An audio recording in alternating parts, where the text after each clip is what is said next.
long ago. The last one left to go was me. But you were cold enough to burn. I kept my feelings out of you. You held my head against the flame and made me give my crown to you.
Spirit, but lucky all the same. Sweet taste of vampires crumbling in the gloom. Napkin men with metal hearts around us, drawing nearer, bodies fill the room. Talking heads parade their faces every day, showing us the way to things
welcome to another Chill Art Sunday, the chill stream that happens on Sundays. Matt, welcome to the stream. Everyone, welcome to the stream and thank you for joining. Let me get right into it. So, how is everyone doing? How has your week been? Alright, so, to recap, last Sunday I started working on a commission. So, let's continue that thing right now, shall we? Let me open the files that I'm gonna need. Open the Charizard's progress sheet over here. Transparent selection, yes. For the record, I apologize for starting the stream about an hour later than the usual time today, but truth is, and I actually posted an announcement about this, I slept in today, so I woke up like 15 minutes to 3 p.m., which is the time in my time zone that the stream is supposed to start. So I was way too drowsy to do the stream, and I decided, you know what, let's wait a little bit. Let me wake up properly before I actually stream anything. So yeah, that's why I decided to delay the stream a bit.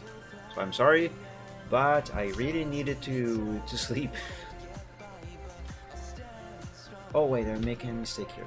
I'm gonna start today by doing Charizard's wings, and I should not be using the black color for them, for the sketch of the wings. I'm going to use this shade of blue, which I cannot apply for some reason. Oh, I know why. You can do. For some reason, when you open a file on Paint, you cannot really use the erasers trick if it is a file that you have already worked on. So what you gotta do is you gotta start over. Well, not start over, but do it again as a new file instead. You also slept in? Probably not as long as I did though. Truth be told, I was actually really tired, even though I did not really wake up early yesterday. I woke up like, what, I think it was just past 1 in the afternoon. I did do some house chores yesterday that really drained me. Actually, it was technically just one chore, but it was a heavy one. I had to clean up the front yard. There's a lot. Even though our front yard is completely made out of concrete, so everything is cement everywhere. Some plants still manage to grow through the concrete, and well, bottom line is, because I haven't cleaned that out in several weeks actually, those wild plants, they were, well, it was kind of looking like a forest. So I needed to clean that out, and I have not finished. I only managed to, in all the time that I have worked on it yesterday, I have only managed to clean up the sidewalk in front of our house, and that was enough to drain me, because it was tough. It was quite tough. I got blisters on my right hand, and it kind of hurts a bit to tell you the truth. So yeah, I was very tired, and in the evening I fell asleep on my desk again, as I do sometimes. I woke up later in the night, then I stayed up until, because I didn't feel very sleepy enough to go to bed actually, so I just stayed on the computer, and then I went to the kitchen at 6 in the morning to brew some coffee for everyone in the house and myself, obviously. And then I went to bed, and then I woke up now this afternoon, like 15 minutes to 3 p.m. or something like that. I don't know. But yeah, my sleep schedule is messed up. And there's also the fact that I was very tired. And my back hurts, but this time not because of the chair. Thankfully, this chair is being a great help in keeping my back in check. But it is because of the house chore that I was doing yesterday. So yeah, I actually needed the rest, even though I went to bed past 6 a.m. Well, technically I did sleep a bit before that. So yeah, that's what happened. And speaking of things that happened, right now I am drawing Charizard's wing. I decided to finish him first and then draw the human guy over here, which I actually don't know his name. Yeah, I got rest, but to tell you the truth, I would rather still be in bed and sleeping some more. I like to sleep actually. Sleeping is nice when you are comfortable with it, obviously. But one, I could not sleep any longer because I have the stream to do, and two, my neighbor is having a little family reunion in his backyard, and his backyard is right next to my window. So, and they have loud music, and people are talking loudly. There's children playing, so it's loud. Actually, I had to close my windows because of all the noise and the music, quote unquote music, because his musical preferences are really bad. You should have seen what happened yesterday. I actually woke up to an extremely loud. I can't even call that music, to be honest. It was unpleasant, needless to say. So yeah, I had to close the window, and which is a bad thing because today is rather warm. Let's see how hot it is. 30 degrees Celsius. May not sound like much, but it is kind of stuffy because I think the air is kind of humid, so it kind of increases the sensation of heat, even though it is not actually that hot. Still quite warm. So I actually have my fan turned on here, blowing air. I hope you cannot hear that on the microphone, by the way.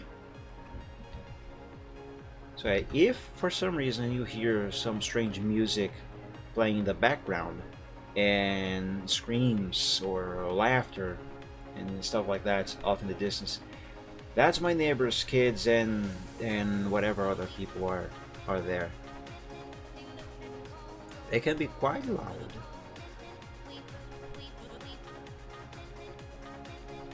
So as I was saying, I am going to finish drawing Charizard first before I move on to the human. And I believe everything that I gotta do on Charizard here is just his wing and obviously fix his chin. I left a note to myself here last week. So yeah, that should be fine. Let's do this right wing first, and then I will move on to his left wing.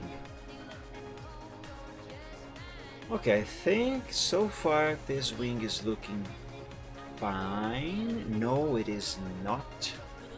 Hold on.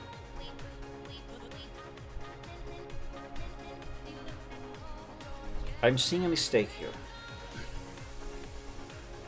There should be another joint somewhere around here, and this one should be either further up or... Wait, is that right? Hold on. I need to look up a dragon wing. Let me see the last one I drew.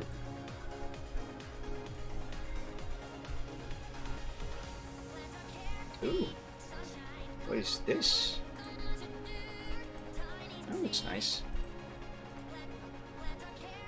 Yeah, 2 joints and then we go to the membrane. And I only drew 1 joint and then went to the membrane. So this is wrong. How did I make this mistake anyway? Ah, that's because the cytoskeleton that I drew is wrong. Ah, that is why. Oh heck.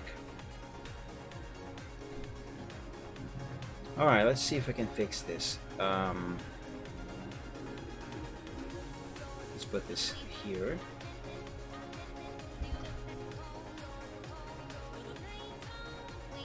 Not sure if this is going to work. Not quite in the way that I intend.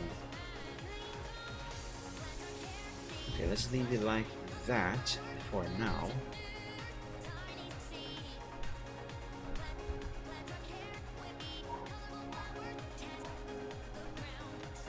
Alright, maybe this is actually going to work.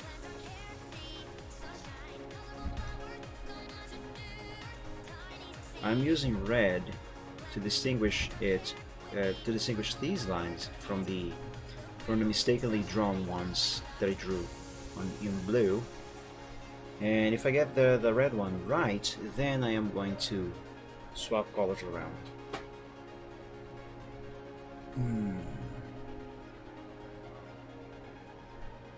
This is not quite correct. Let's pick yellow. And let's write this. Getting anatomy right can be difficult sometimes, mainly when you don't have that much experience with a given body part. Which to tell you the truth, I am still learning how to draw proper dragon wings. Even though technically Charizard's wings have a kind of a different anatomy to that of an actual dragon, like my dragon here, for example. But to keep consistent with my own with my own style, I want to do this kind of wing instead. Alright, so I think the yellow lines now are on the correct anatomy, so let's move on with these. And then I am going to use the eraser trick to erase the blue and red lines that I no longer need.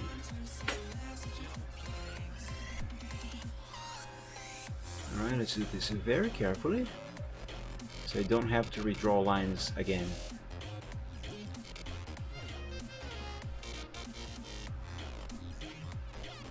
There we go. Now let's run some of this down here as well, because actually this red line down here is going to be kept. Ah, come on, hand, just do it. Do the line, come on. Obey. Obey. There we go. It's not great, but it's definitely much better. Alright, now let's pick color number 1. Let's have it be red. We'll change the size of the eraser. And now with a right click using white on color number 2, I can safely erase the red line by running the eraser over the other lines without erasing those other lines. Now let's do the same thing for the color blue. There we go.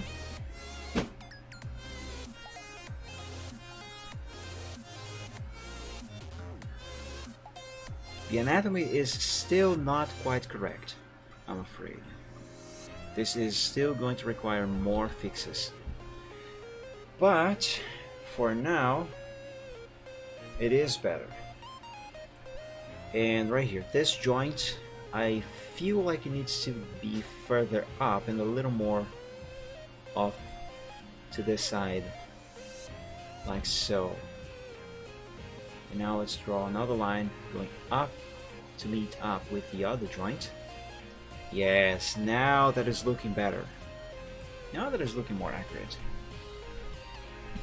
Alright, let's thicken up this blue line, and then I'm going to erase the original yellow line that is going down there. There we go.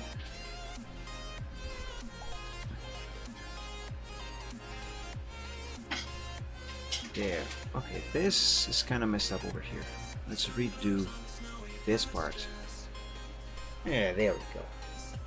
Now, just like I have done with the red and blue lines, let's do the same thing with the eraser and the color yellow over here.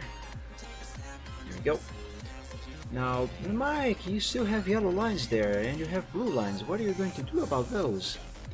Well, what I am going to do about those is I am going to change their color after do a little adjusting over here, because that was way too thick. There. So here's another part of that little neat eraser trick. Let me make this eraser a little larger. So I want to change this yellow line, these yellow pixels, to blue. How am I going to do that without using the bucket or redrawing everything? I'm going to use the eraser. Let's have that shade of yellow on color number 1, and on color number 2 let's have that shade of blue, because that's the color that I want that yellow line to be. And as you can see, the eraser is now blue. If I just run the eraser around here, it's gonna make a blue trail. That's because I left click it. But in this condition, if I right click instead, nothing apparently happens. That's because the eraser is trying to apply blue over the color yellow, specifically the shade that is selected on color 1 up here. So if I run the eraser while right clicking over this yellow line, look what happens. The yellow line becomes blue. Isn't that awesome? That's a very good trick. I believe so anyway. Very handy, that's for sure. Okay, so that anatomy is fine. This is mostly good, actually. I think actually this joint can be further up a little bit. So let's change that. I think, yeah, here should be fine. Let's give this a little curvature.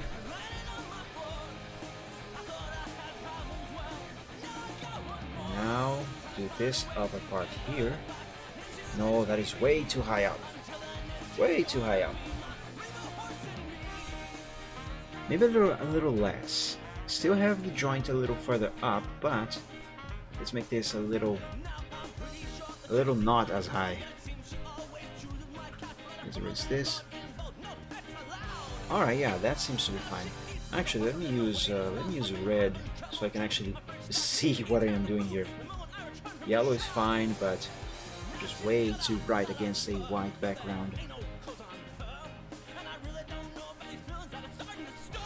There we go.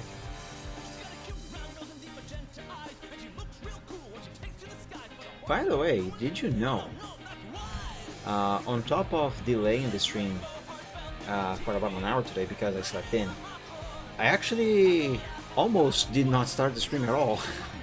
Not because I didn't want to stream, far from it. I want to stream. I love doing the Sunday streams. I love drawing. But I was playing SimCity 3000 on my old Pentium 4 over there, and I kind of forgot about the stream. I was having fun with that game. I think I might be addicted to SimCity 3000 again. It's a fun game. Can be a bit frustrating, but it is definitely fun. Alright, now I think that anatomy is even better. Let's erase the blue line and move on with the rest of the wing. Let's erase this blue line over here. There we go. Frustrating games are addictive. Well, that is kind of arguable because it really depends on the game. There are games that are frustratingly fun, and there are games that are just frustrating. Games that are frustrating because, well, how can I explain this? Well, SimCity is a game that can be frustrating if you are not doing the things right. But once you figure out how to get things to work properly and things actually work, you are filled with a sense of accomplishment, and that sense of accomplishment is what causes the quote-unquote addiction to the game, because then you have fun, and you also have fun trying to figure out how to make your city work, how to make the budget work, and all that stuff. So it's I don't know if I can explain, if I can really put this into words, if I'm honest. But for contrast, there are games that are frustrating simply because they are either way too obscure on some instructions, or they are just way too hard unnecessarily, or they raise the difficulty artificially. And I don't know, it's internet just died, didn't it? So yeah, like for example, some games might have a puzzle that is difficult to solve, but not because the puzzle itself is difficult, but because the game does not make it clear what you need to do in order to solve the puzzle. So that can be frustrating without actually giving you much to work with. I don't think anything out of what I am saying makes any sense, to be honest. But yeah, SimCity is one of those games that you can feel frustrated, but you have fun trying to figure out how to get things to work. Blooming Lotus, welcome to the stream. Happy Sunday, and thank you for joining. How are you doing? You came in just in time to see me draw, or try to draw, a wing.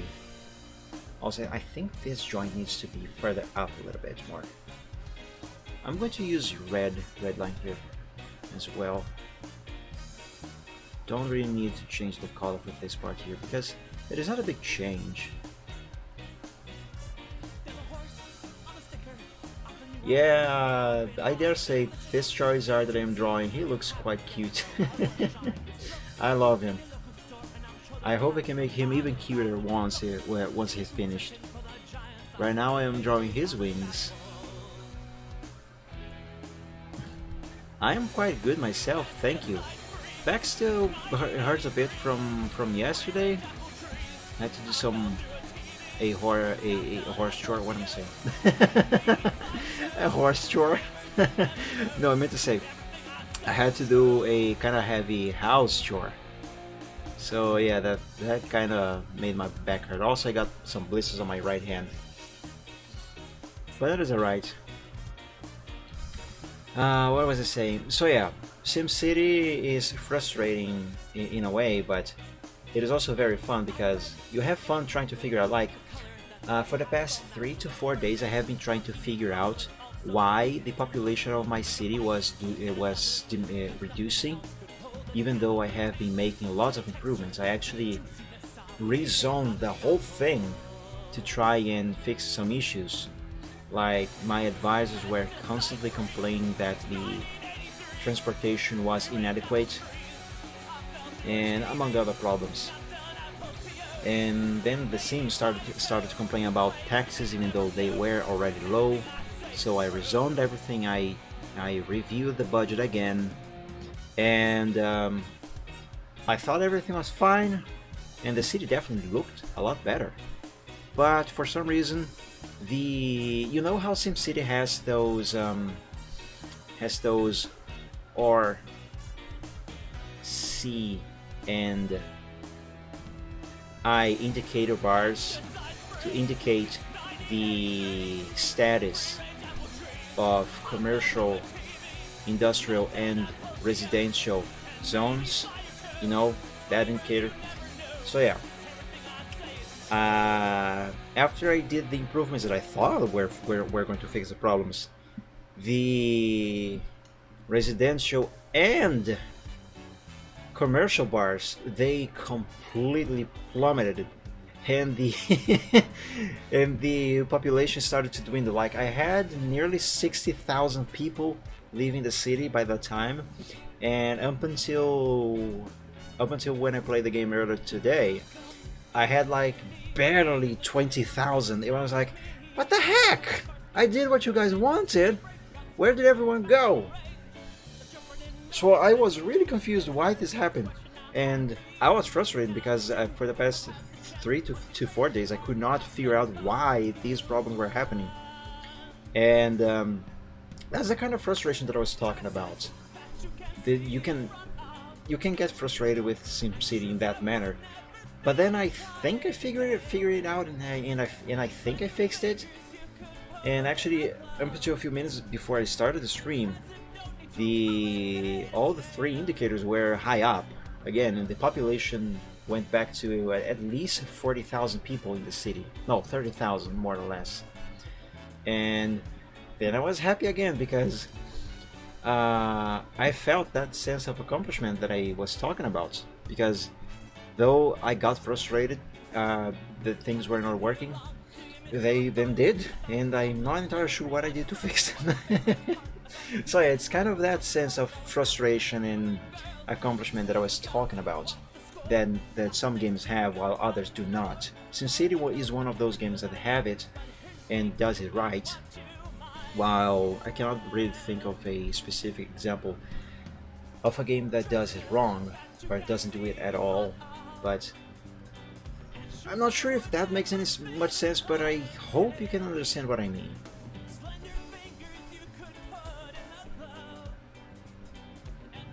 Little heart you added to the mockup adds to the quickness.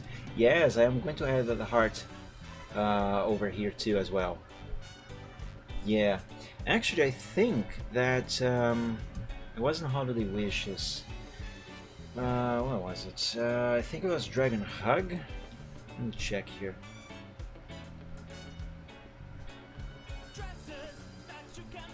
Oh yeah, it was Dragon Hug. This picture here, this was also going to have the little mock-up heart. What I mean, it was also going to have the little heart coming out here, but I don't remember if I didn't add that one to this picture because I either could not figure out how to draw it properly, or maybe because I thought that in the end it would not really fit the picture. It would not look very good there. Oh, so what's this? This looks nice. So yeah. For now, my intention is to add the heart and to keep it in this one. Why did I switch this color away? No, I still want blue here. There we go. Now that wing is looking fine. Let me save. Replace workshop, yes, because this is the same thing. I said that this wing is fine now, but now I have a kind of feel like this joint should be further up. I'm going to keep it like this for now though. I'm not going to change it right now. Let's give this wing a little bit of shape. Wow, it already has a shape. Like, what I mean is, let's make it look more like a wing. Like let's make it look like it has bones in it. Actually, I'm going to use just this curve tool over here. Alright, that seems fine. And I think I want this here. Yes. And also this here.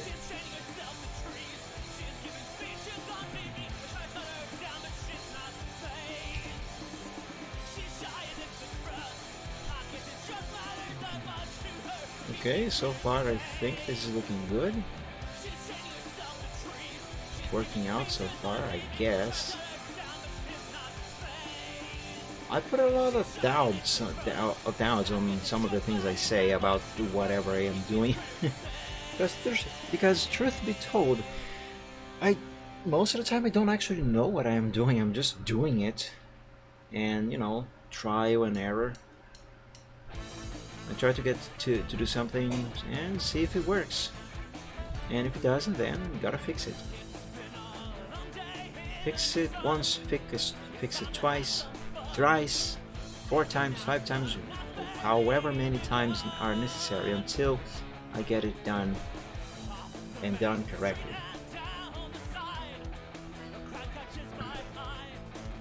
It's kind of like the phrase that guy says at the start of Doom 2016 and Doom Eternal. You know, rip and tear until it's done. But instead of rip and tear is fix, draw and fix, draw and fix until it is done. Yeah, that's basically how art works. Draw and redraw, I should say, actually. Draw and redraw until it is done. Because that's how you do art. You draw a thing, it isn't right, so you draw it again, and again, and again, until you get it right. Unless you are amazing, an amazing professional artist, and you get things right most of the time right away. I wish I was at that level. It would be great. Well, let's add another line here. I don't know, these do not connect. Like, this down here does not connect with that one up there. And that is intentional. They are not supposed to connect. They are supposed to just give the idea that they would connect. Or that they do connect, but... You know, well, I don't know how to explain this. It's going to make more sense once this is done. Actually, I can give you an example of what I am talking about right here. This picture. There we go. See? These lines here.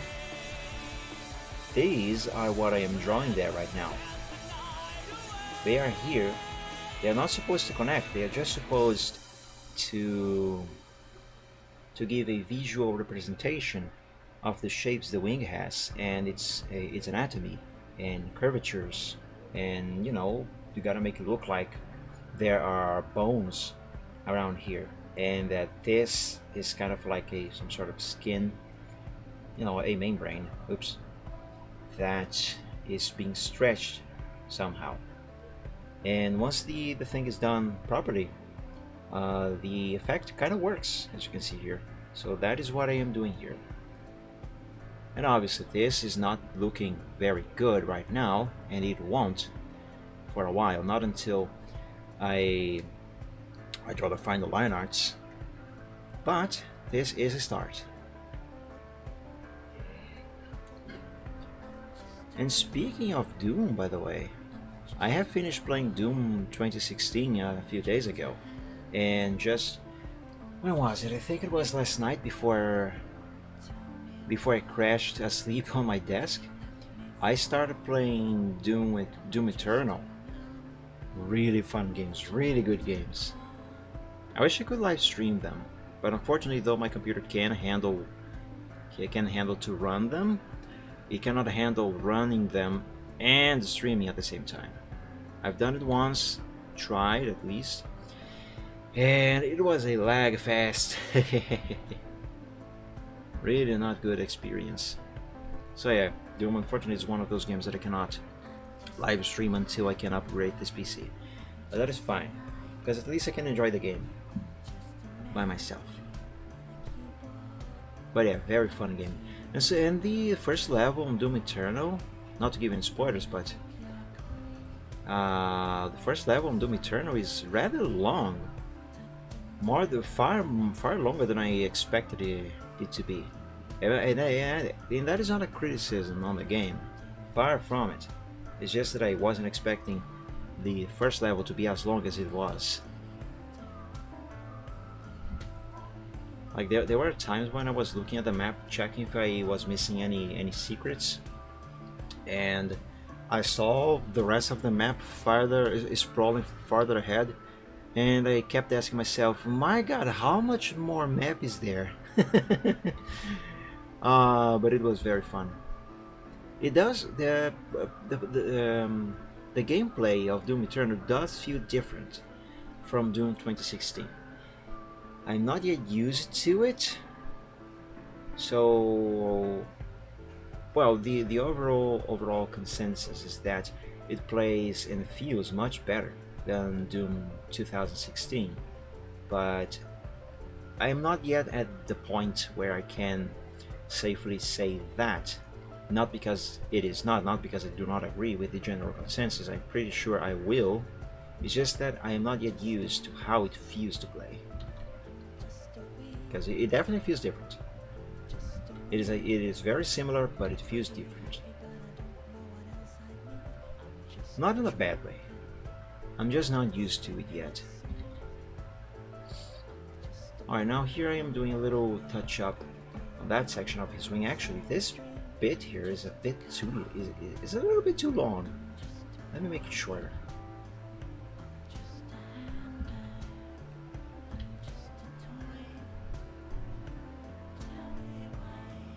Yeah, let's curve it around here more or less. Now it looks too short. Let's go a little further up. Actually, I'm going to use the curve tool for precision.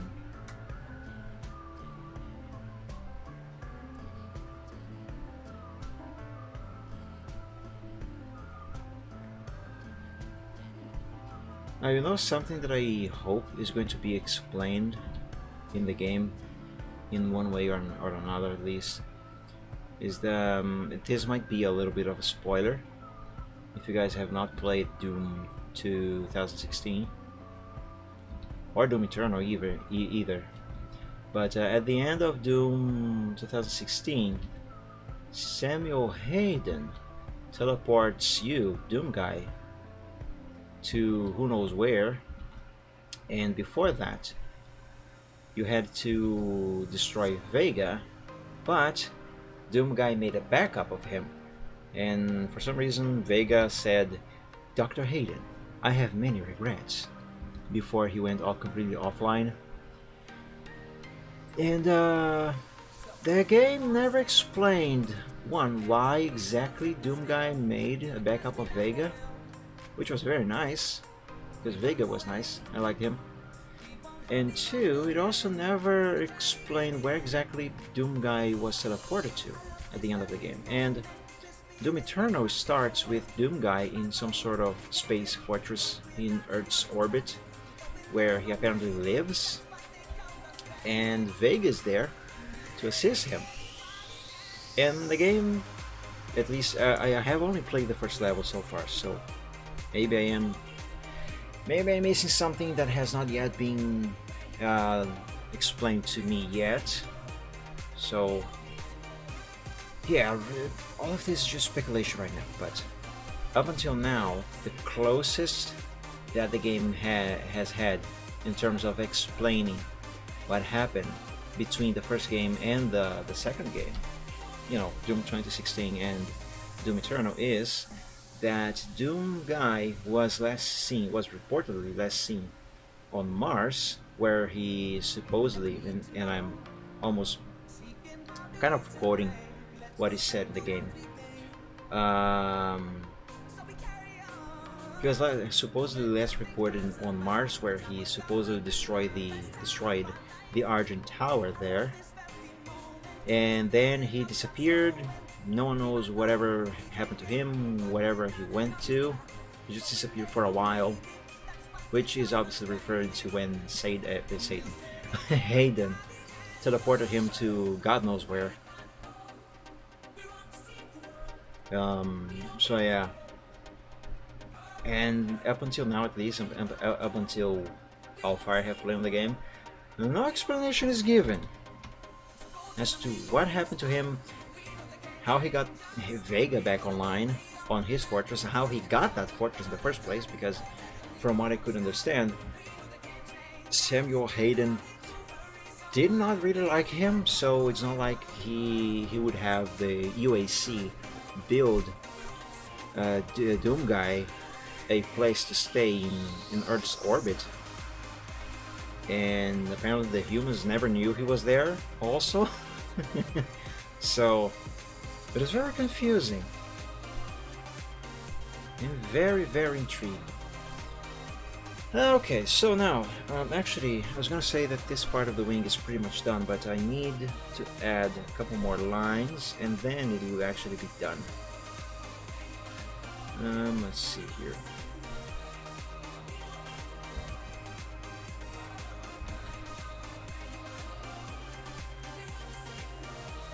Alright, that line's fine for that. And let's have this one here.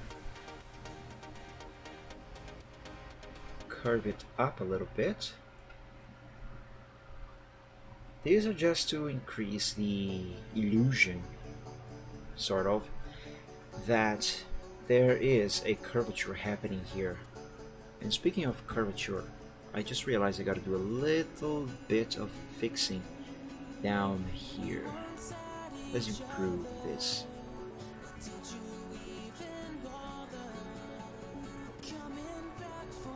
What I'm doing.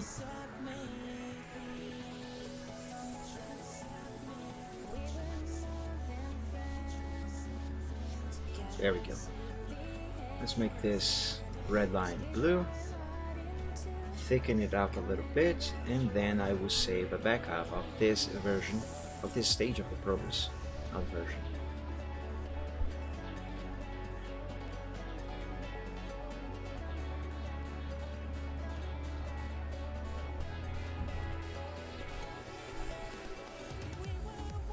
Yeah, I'm very intrigued now that I think of it. How exactly? How did Doom Guy got that space fortress that he lives in? Because that place is clearly his. And how did he get that?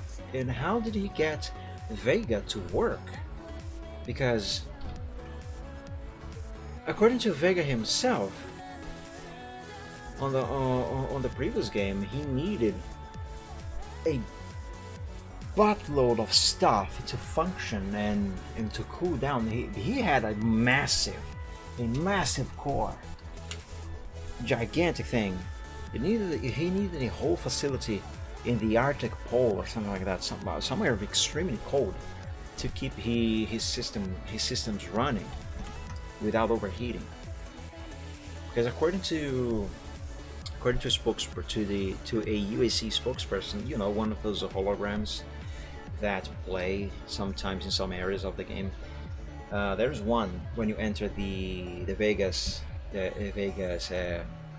maintenance facility, operation facility actually. He says that Vega on preliminary tests was achieving temperatures. I don't remember how hot it was, but those the temperatures were hotter than the surface of the sun. So how the frick? And also Vega was running on Argent energy, because that was the only thing that could power such a massive supercomputer. So really, how did Doom Guy manage to get Vega to work on his space fortress? I want to play the game right now. Now, actually, I want to find out more.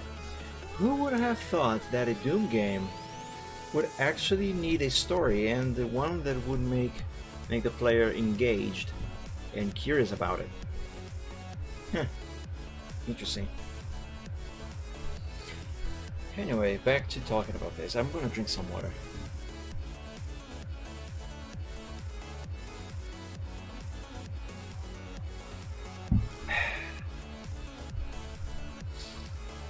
Okay, so I have done this part of the wing. I don't think I need any more fixes to this. What I am going to do now, however, is I'm going to copy just this section of Charizard's body.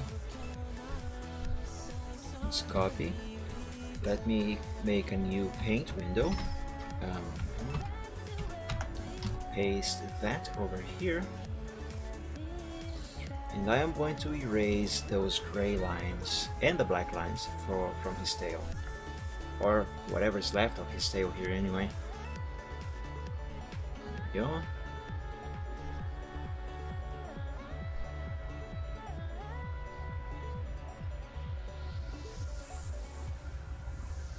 Now I have done this for two reasons. One, to allow me to see what this actually looks like, and I think it's fine as it is.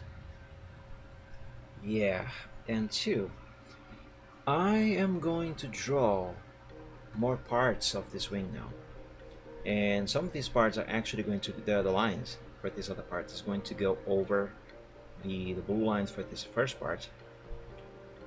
So to not cause any confusion for me later, I'm going to paste the original over the lines that I'm going to draw now. So that way, like here for example, you see where this red line intersects with the blue line there. Well, this bit of the red line up here, I'll have to erase that later. So having these parts be in different colors will help me figure out what parts of the red part here I will have to erase without accidentally erasing bits of this blue part here that should not be erased. Again, that is going to make more sense once I actually do it. I know, I'm sorry, I am bad at explaining some things in terms of when it comes to art. And I don't know exactly why. Maybe, I don't know, maybe it's because my brain, when I'm doing art, it functions in a certain way that I cannot really put my thoughts into words.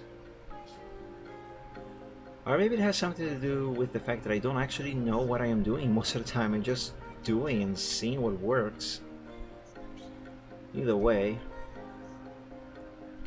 it is an interesting thing, I guess.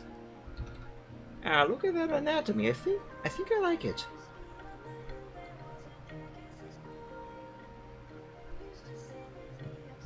This here needs to be a little thicker.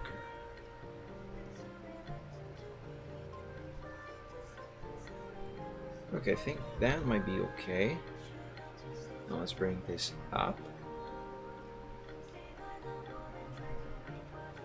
Curve it like this, kind of. And yeah, this seems to be fine. Although this part here might actually need a little change. Let me finish the red lines first, and then I will do the change that might be actually required there. It might not actually be required, but we'll see. If my hand can cooperate and actually draw the line as I want it to be drawn. I'm gotta find that meme that I mentioned the other Sunday, where the brain gives a command to the hand, and the brain is like, "Do it!" and the hand's like, "Never!" I want to find that meme. It's very relatable.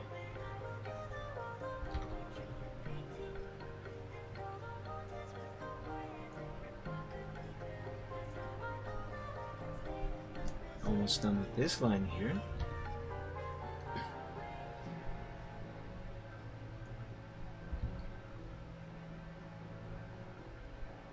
Now let's do this part here. Nice. And this one here. And yes, I know this red is going over the black lines there. And this is actually supposed to be behind Charizard's back. So therefore, this bit here should not be showing where it is showing, and that is something that I'm going to address later. And the way I'm going to fix that is by copying this sketch over here and paste it over this bit here, or actually just this section of his body, because the wing is supposed to be over his tail right here. So if I copy the whole thing, the tail is going to be over the wing as well, which is not really an issue because I can copy the wing and paste it over the body too. So yeah, yeah, this here definitely needs some fixing. The anatomy itself is not incorrect, it's just not good.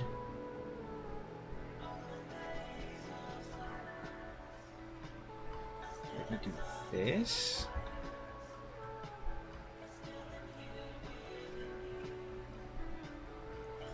The problem with using yellow is that because it is so bright against the white background, it makes it a little difficult to distinguish where the line is running.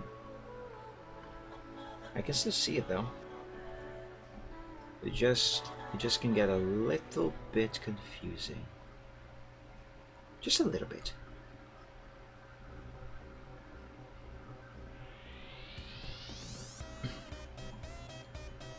You know, this song that is playing right now, that is actually my phone's ringtone. It's a fun little song. The original should play right after this one, actually. And the original has lyrics.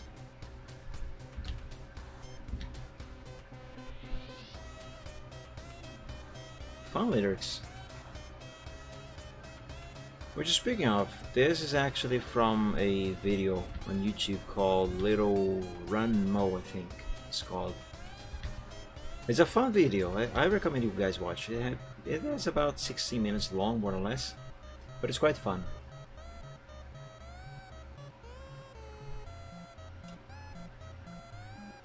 There we go. Now let's do this part here.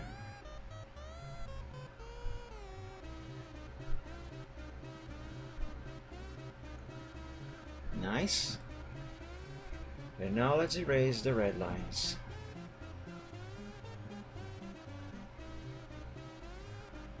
Careful around here and here.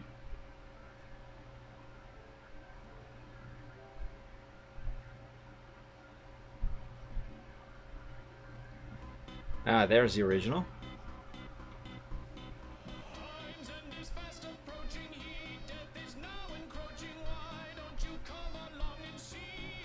Oh yes, this looks better. Nice, let me save.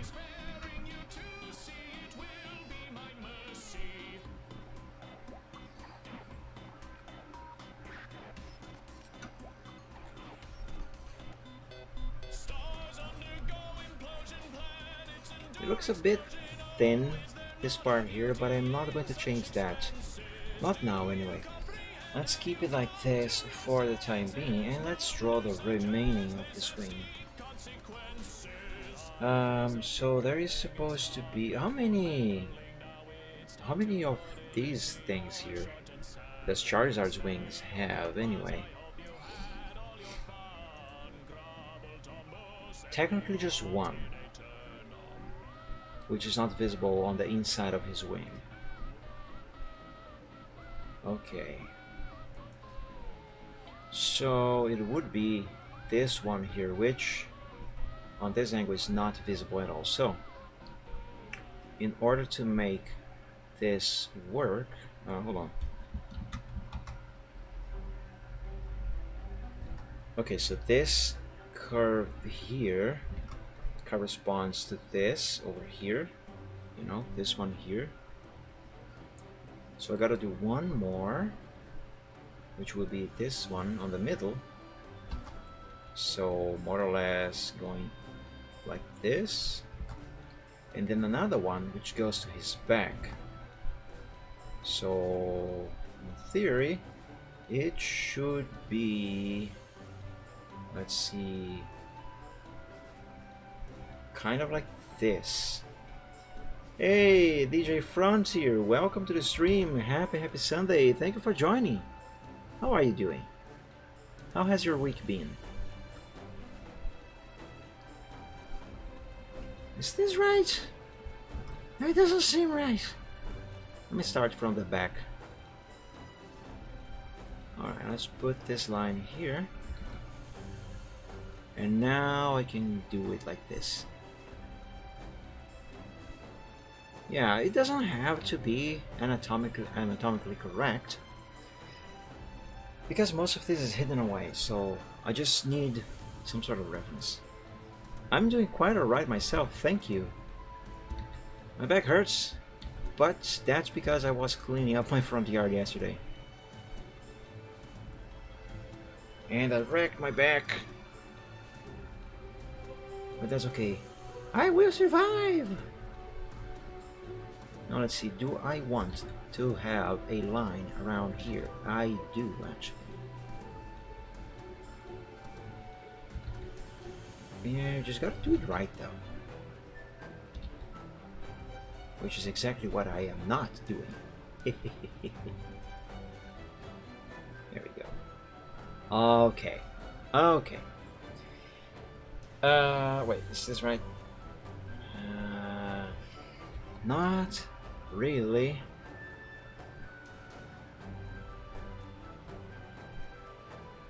Let me try this again. Alright, now this is still not right. Ah, freak.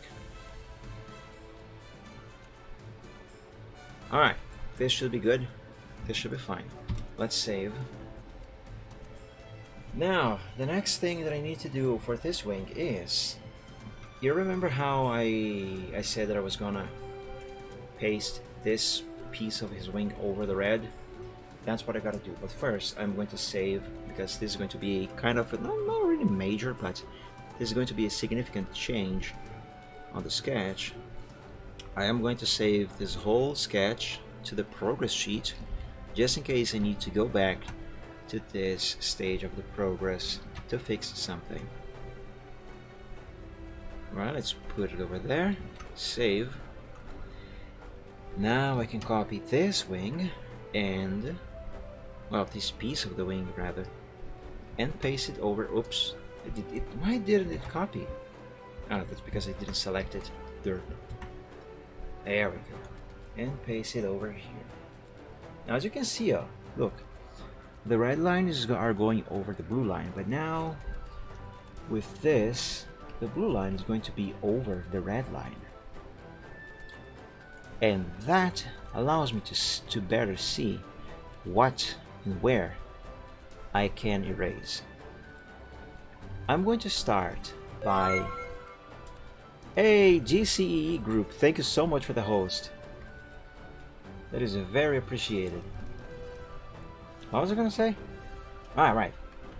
I am going to erase the gray lines that I used for the cytoskeleton of the wing. And this is actually going to make it easier for me to see where are the lines that I need to erase. So let's do this. There we go. Actually, I can just do this, fill it up with red a few times like this. See? I am left clicking and then right clicking, so all the red inside the wing is erased. And that's it. All of that is gone. Perfect. Now I can make the blue, the red part, sorry. I can make it red. No, it's the other way around. I can make the red blue. So let's pick red on the color number 1 and blue on color number 2. And run the eraser. Click. There we go. My friends, we have a right wing. Excellent. So let me save this stage of the progress, and then, oops, and then I'm going to draw his left wing. I don't have to be saving this with the notes about fixing his chin. I should fix his chin. I should fix his chin next, actually. Yeah, I'm gonna do that now. Before I proceed any further, just so I can actually erase this note that I have left here. Okay, let's see.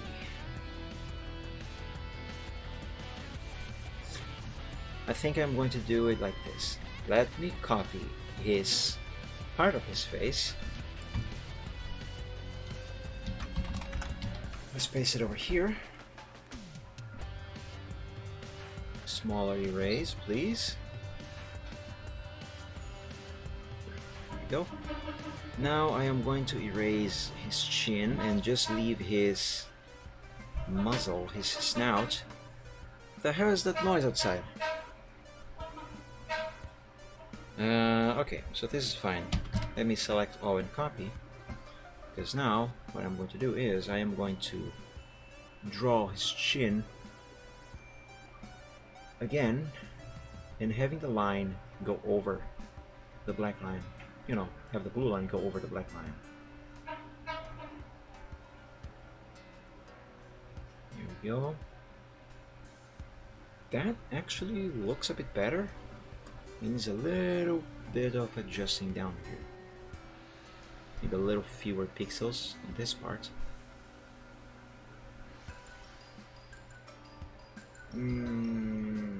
That is better, but not quite there yet.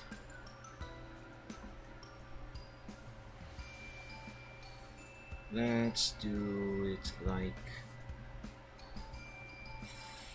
this. What I'm trying to do here is make this look more natural, because in terms, I should just redraw the whole thing. In terms of the anatomy, considering the angle at what the head is positioned and the angle that we are seeing it, there should not be as much chin visible down here. There, that should work. Let me thicken up this line a little bit. Not that much. That was too much.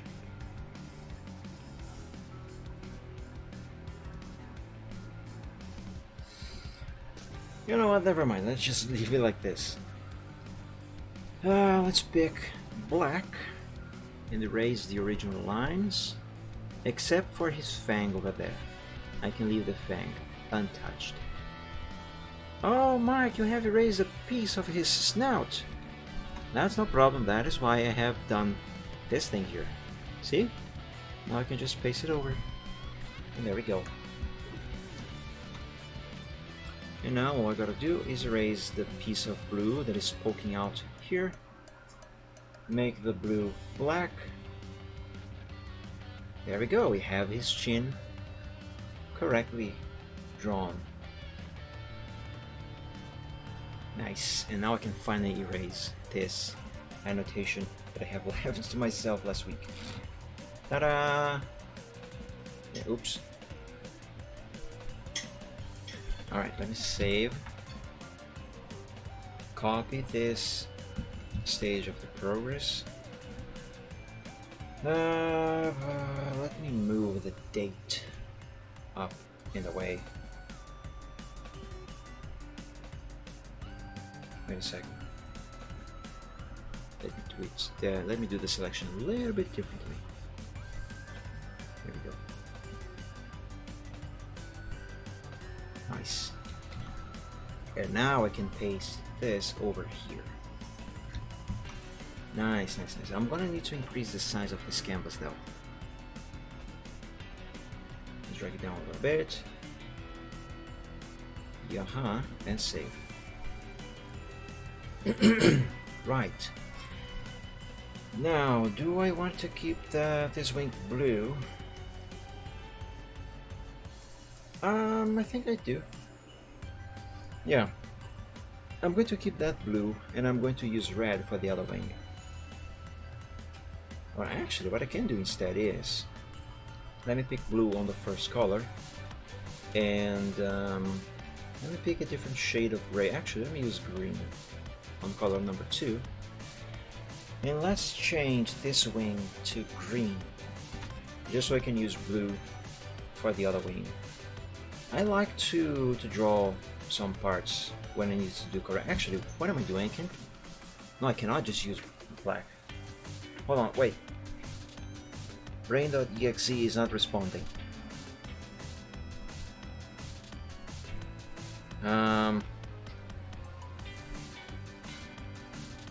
I apologize for the silence. I actually I have my hand on my eyes and my both eyes are closed, and I'm trying to think what I am trying to do here.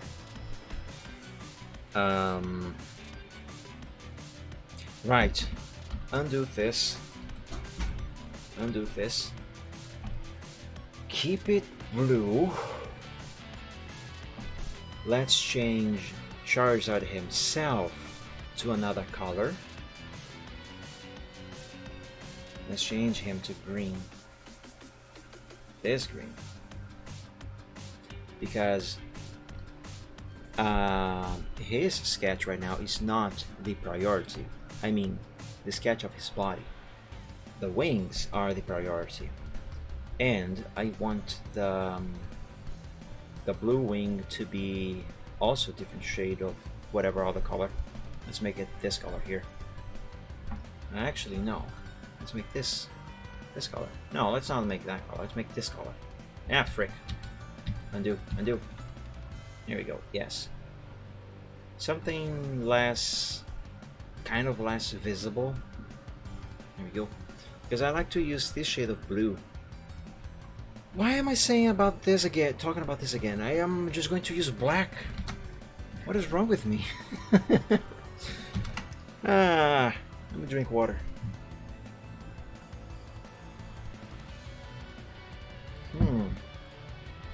Good. Okay. Let's start by drawing this part here, the back of this one. Wait.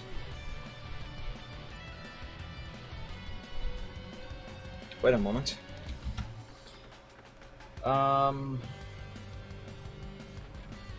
What is happening with this anatomy here?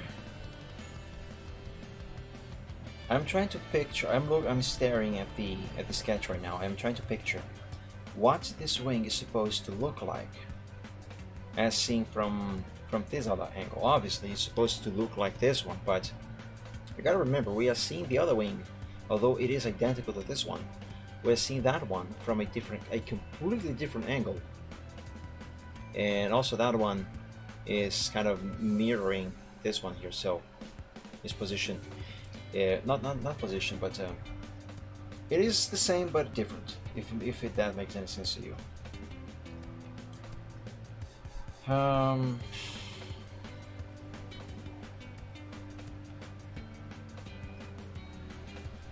If my computer were faster, you know what I would do right now to aid me on understanding the anatomy that I gotta draw here?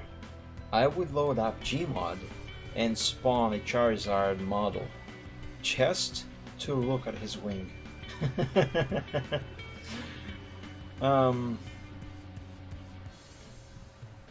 I can make this. Actually, I think I kind of did that. I can see it. Yeah, I can see it on this one. Okay, that's fine. And I cannot really use this one as a reference because the anatomy over here is a bit different from what I am actually drawing. You know, because of styles.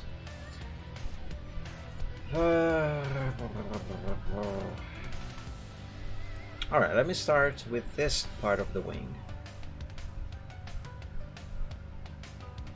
Once I have that done, the rest should be easier. Maybe the problem is that I'm trying to overthink things.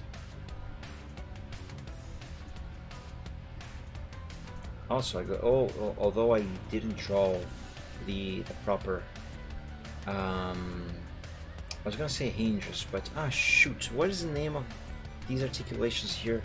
I was just saying it when I was drawing this. It's not hinges, it's not just articulation. Joints.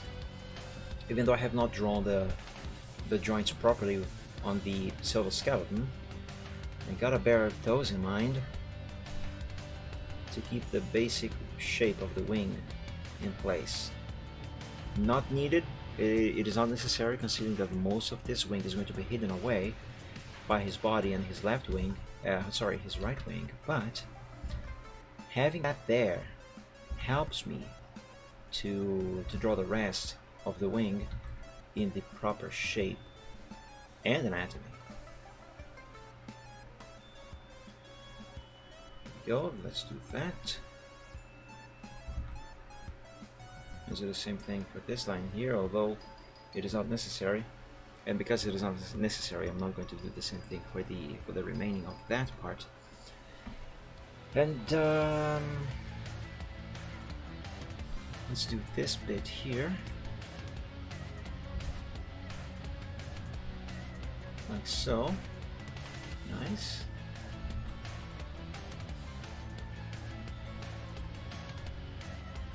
I just love the way Paint gives me full control over pixel manipulation.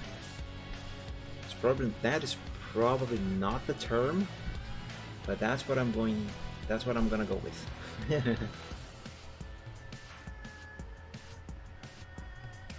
Right, I think I know what I gotta do here.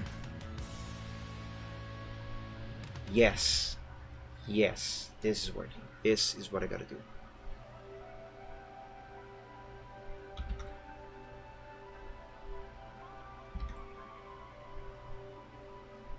Carefully draw this line here.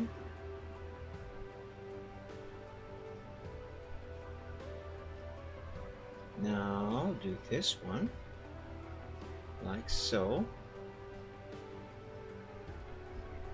Yeah.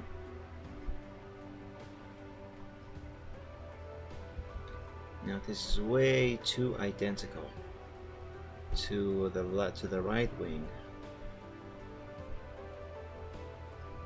And this is not quite supposed to be like this. And in terms of perspective, this is right, but now I'm starting to doubt it. This section over here is right, this one here.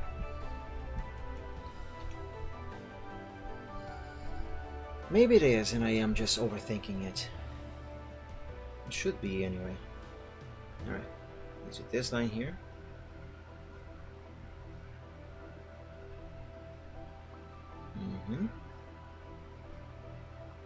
And another one here.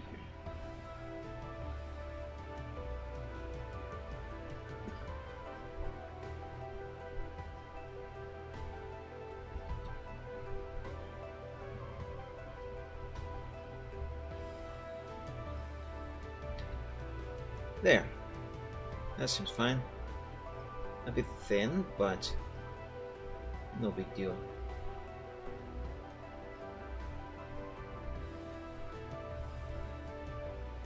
Come on, erase the pixel. There we go. Ah, now I messed it up. Okay. So that's that. Now I want blue.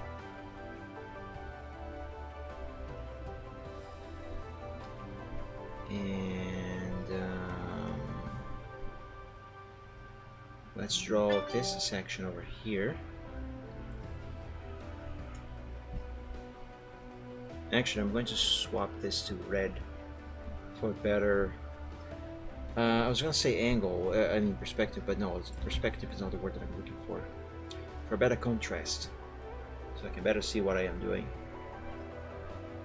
Yes. Wait, what am I doing? I don't have to do this. This is completely hidden behind his neck. Alright, let's just leave that as a basic shape for reference. Because I really don't need to do that. Not at all. Instead, what I need to do is the other side of the wing. Here, this is what I gotta do.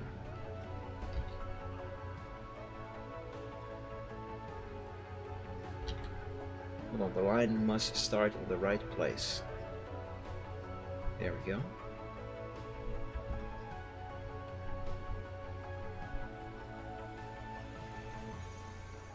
Now this side I do need to draw it correctly because parts of this are going to be visible on his left side. Therefore, it is best that I just downright get it correct, even though a lot of it is going to be hidden, but it helps get things right if I do it like this.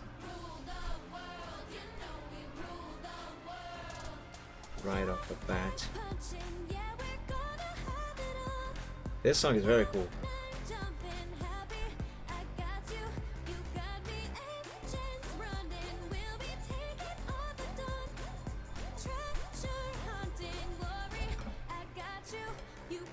Dragons at the gate, they won't stop us getting to the top. Flying into space like a rocket, never giving up. I was all alone when I started, always been the same. Now you hear the journey uncharted, everything will change. I love the song, really cool.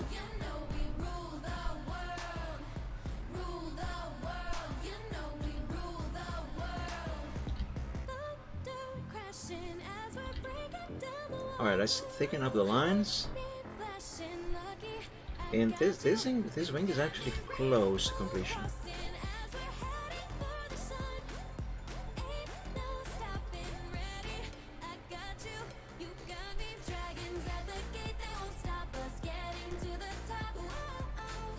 She's a bit thick though.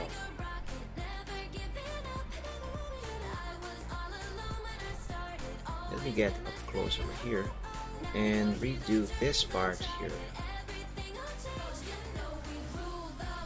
Before this throws me off.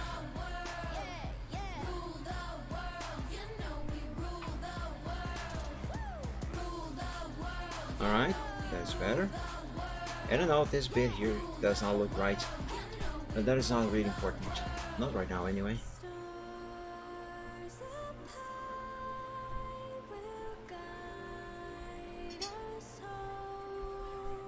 Let me reposition myself on my chair. Alright, let's do this part here.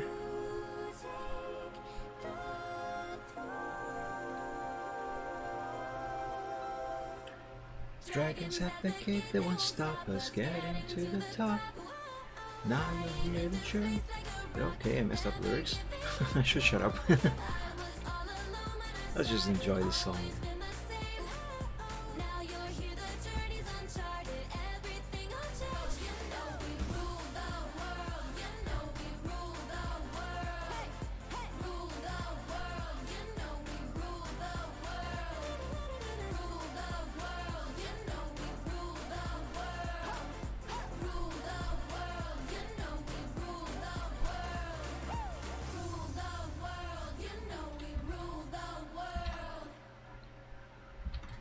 Right, a little fix here, and another little fix here.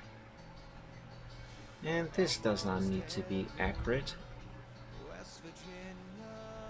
For one, I just mostly need this as a reference, and two, when I draw the final line art on CorelDRAW with vector lines, I'm magically, I am I am kind of automatically going to be fixing this as it is supposed to be, kind of. Now let's do the curvature over here.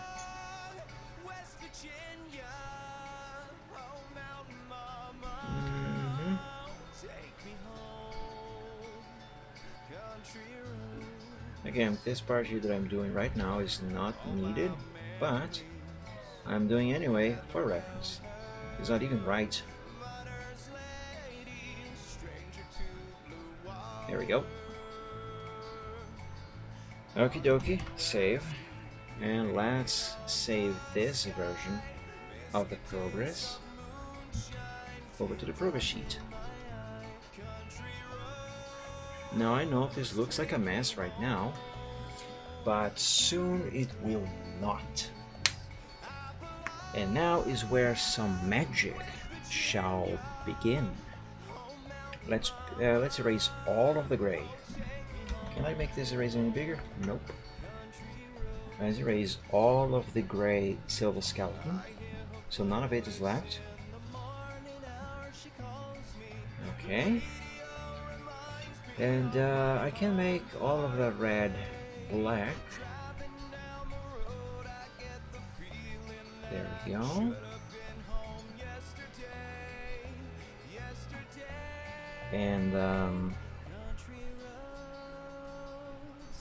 actually I'm going to make that black, gray, Let's make it dark gray.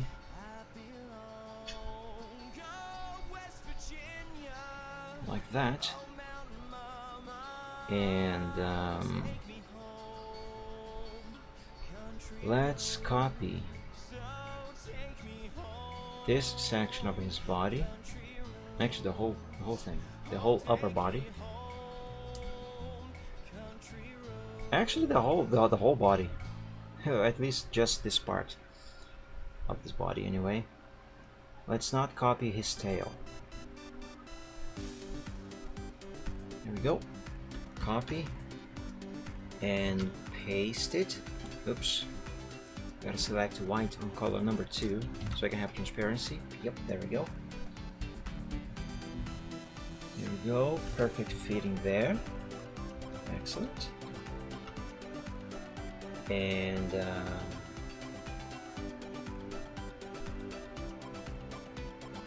hold on. Let me redo that selection. Actually, I am going to copy his whole body.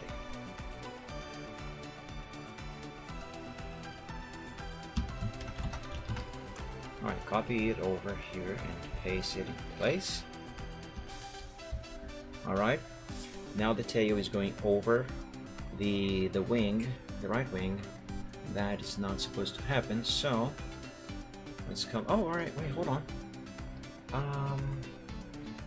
Oh no, I don't have the wing here anymore. That's fine. Let's copy this wing. All of the wing. And let's place it over here.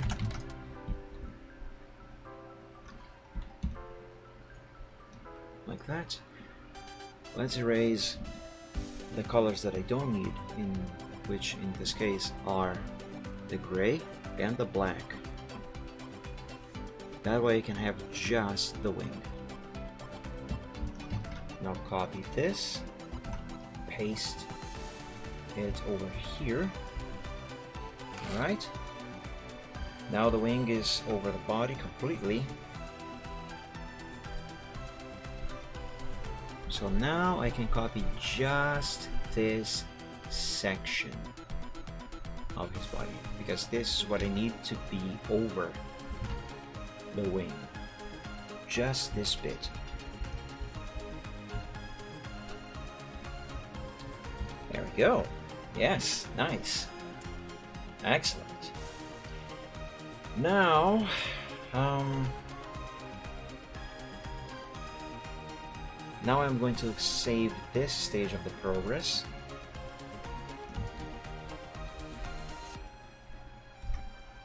Place it over here.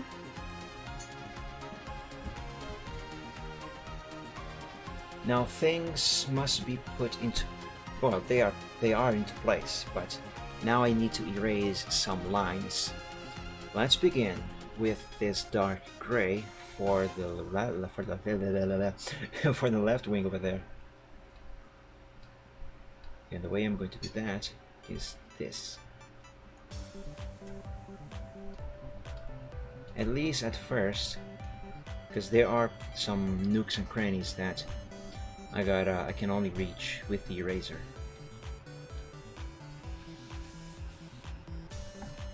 What is important right now is that I erase most of the lines that are not supposed to be visible inside his body.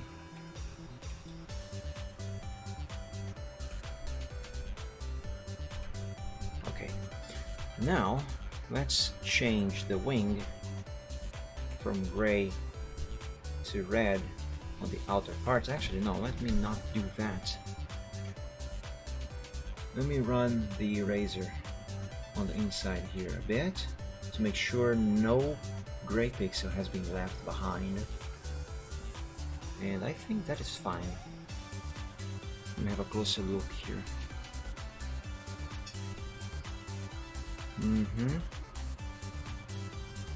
Yes, that seems good. Let me pick black and kind of do the same thing with the tail part over here. There we go. Erase just this part of the tail that is showing inside the wing. Okie dokie. So that is done.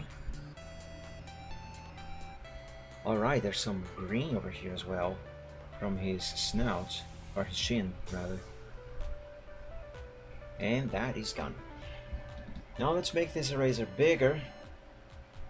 That's the maximum size, and let's color everything black.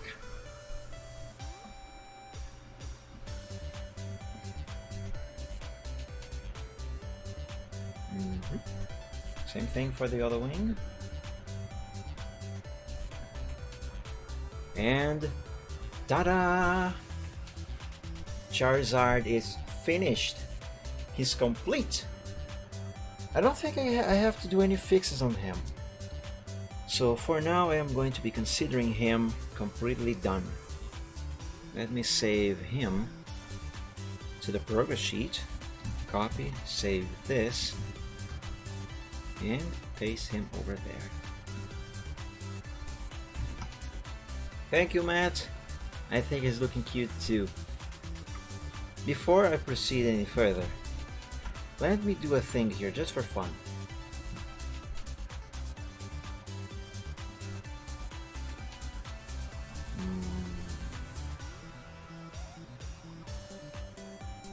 Okay, give me this section of his body. Put it over there. Just to have an idea what he's looking like so far. Let's give him some of his basic colors. No need for accuracy here, this is just a makeshift thingy. Wings.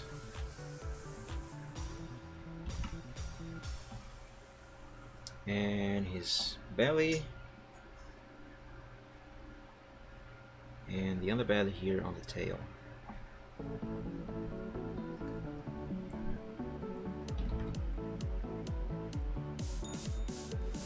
Yeah, let's get rid of this. Oh, wait, hold on. He has a flame on his tail. Pretend this is fire.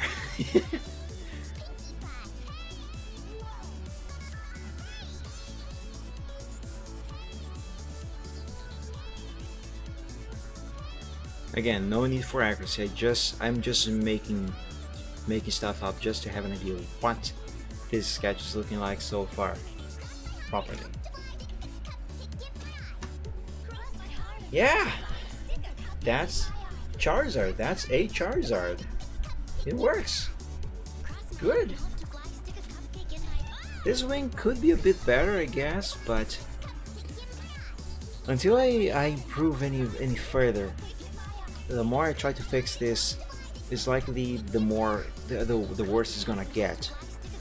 And at least for now, maybe I actually do try to do some improvements later, but I'm gonna keep that for now. Alright, Blooming, thank you so much for joining. I hope you have enjoyed what you have seen so far. Have a very good night and a great week. Catch you later. So yeah, I feel like this wing can still use a little bit more improvement on this section here particularly.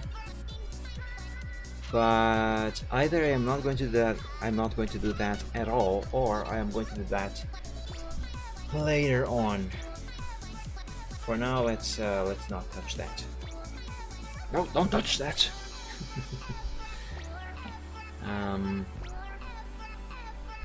Let's see. Yeah, so the next thing that I need to draw is going to be the human that Charizard is hugging. Did I just accidentally scribble something there? Yes, I did. Okay. There we go. Wait, hold on. Okay, yes, this is correct. Now, what I'm going to do is I'm going to convert these black lines into another color. Let's see, this one, something very light, something very bright, something that is less visible. because I'm going to draw stuff over this completely. And the stuff that I'm going to draw over this is going to be another character. However, I'm not going to do that immediately because I need to do a quick bathroom break because I have been drinking water, and you know what happens when you drink too much water. Anyway, I'll be back in about a minute. Be right back, my friends.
Twitcher, can you stop a moment? What does Hegel mean by absolute spirit? So much love you are. This is the place for us, the place for us. Make this the place we love, or learn to love. To join our separate lives, to seize and multiply. Endless assembly line extracting from you. Your hair smooth, your dress tidy up, smile for us. Clear your throat, take a breath, giddy up, smile for us.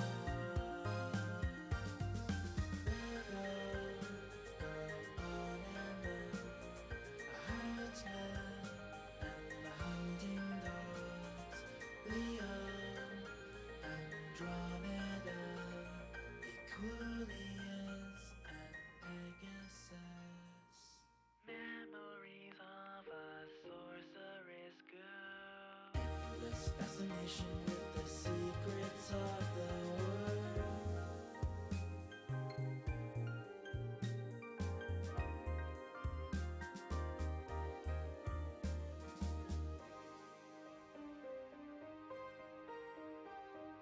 This one's a chemist. This one's a friend of mine. This one's an actress. This one's named Pinkie Pie. This one's for kindness. This one can really fly. This one's my favorite. Closing up on our mutual love. It's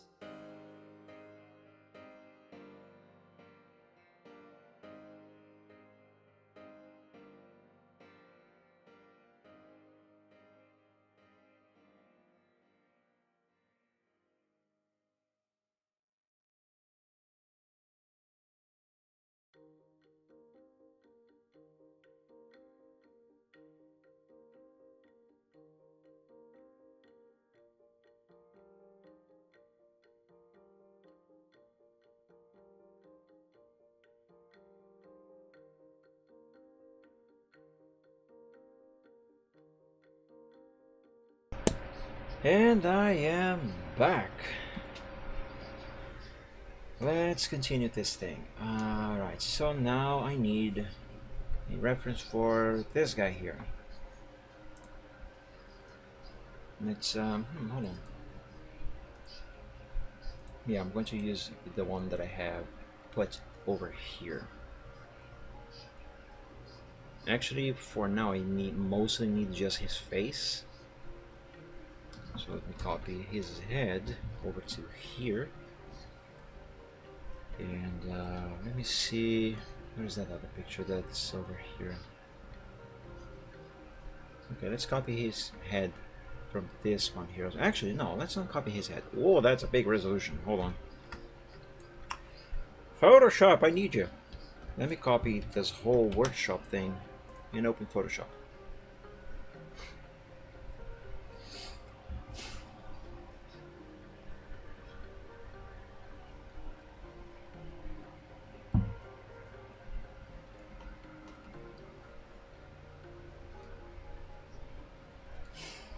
Alright. Create a new file. Paste the workshop over here. And let's open this file on Photoshop itself. Now let's use the lasso tool to select around this guy, like so. Now copy. Technically, the hand-drawn pictures is more accurate than the one that was done by me. Oh, I see. Well, I'm gonna use both as a reference anyway. Well, likely going to use both, but here's the thing about making art and drawing someone else's character. Even sometimes your own. Sometimes the more, especially if you're not accustomed to drawing a given character, sometimes the more references that you have, the more accurately you can draw a given character. Let me use a bicubic smoother. Yes. So let's apply this. And this whole ordeal with Photoshop was just so I could copy this thing over here. Actually, you know what? Let me merge everything and copy everything and paste everything. There we go. The whole ordeal with Photoshop was just so I could get that thing over there without messing up the pixels. Okay, save this. And just to make sure that no alterations have been done to the sketch of Charizard over here, let me run the eraser with a different color. Okay, yes, that is good. Let me pick this bright gray. AZ Brazil, welcome to the stream. Happy Sunday. Thank you so much for the raid. I'm still not entirely sure how raids work, but thank you so much, everyone. Welcome. Happy Sunday, everyone. I hope your week has been good. I hope you all are doing well. How are you all doing anyway? See, torch is a little shorter than you can draw a pig. That makes sense.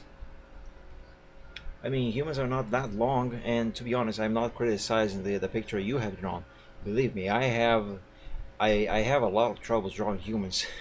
I remember this one time I drew a human that his arms, you know the tall guy on Little Nightmares 2. His arms looked kind of like that, kind of like the arms from that guy in that game, for instance. It was completely disproportional. And there was this one time that I drew a human, and his nape looked really bloated for some reason. And I only realized that when I was coloring the thing, and it was already way too late to fix it. So yeah, okay, so now here comes the part where I gotta figure out how to draw this little guy. Because one, I need to keep his size accurate to how a human would look, how big a human would look next to a Charizard. Two, I need to have his body be proportional And 3, I gotta get his position correct. So my original idea was that he's being hugged from behind by the Charizard, but if I recall correctly, Matt, you told me that you want him to actually be facing Charizard instead of being facing forward, you know, in the same direction as Charizard. So I gotta work that out. And that in itself is not difficult, should not be difficult anyway. But the position of his head, because his face will have to be turned over here to this direction, so we can actually see your guy's face. But the I don't mind facing away would work. Yeah, because you know the reason why I originally thought about having him being hugged from behind and therefore be facing the same direction as Charizard, you know, this direction over here, rather than him be facing this direction over here, you know, him hugging Charizard back, is due to the angle at which we are seeing Charizard from. Because let me see if I can explain that with a quick illustration over here. All right, so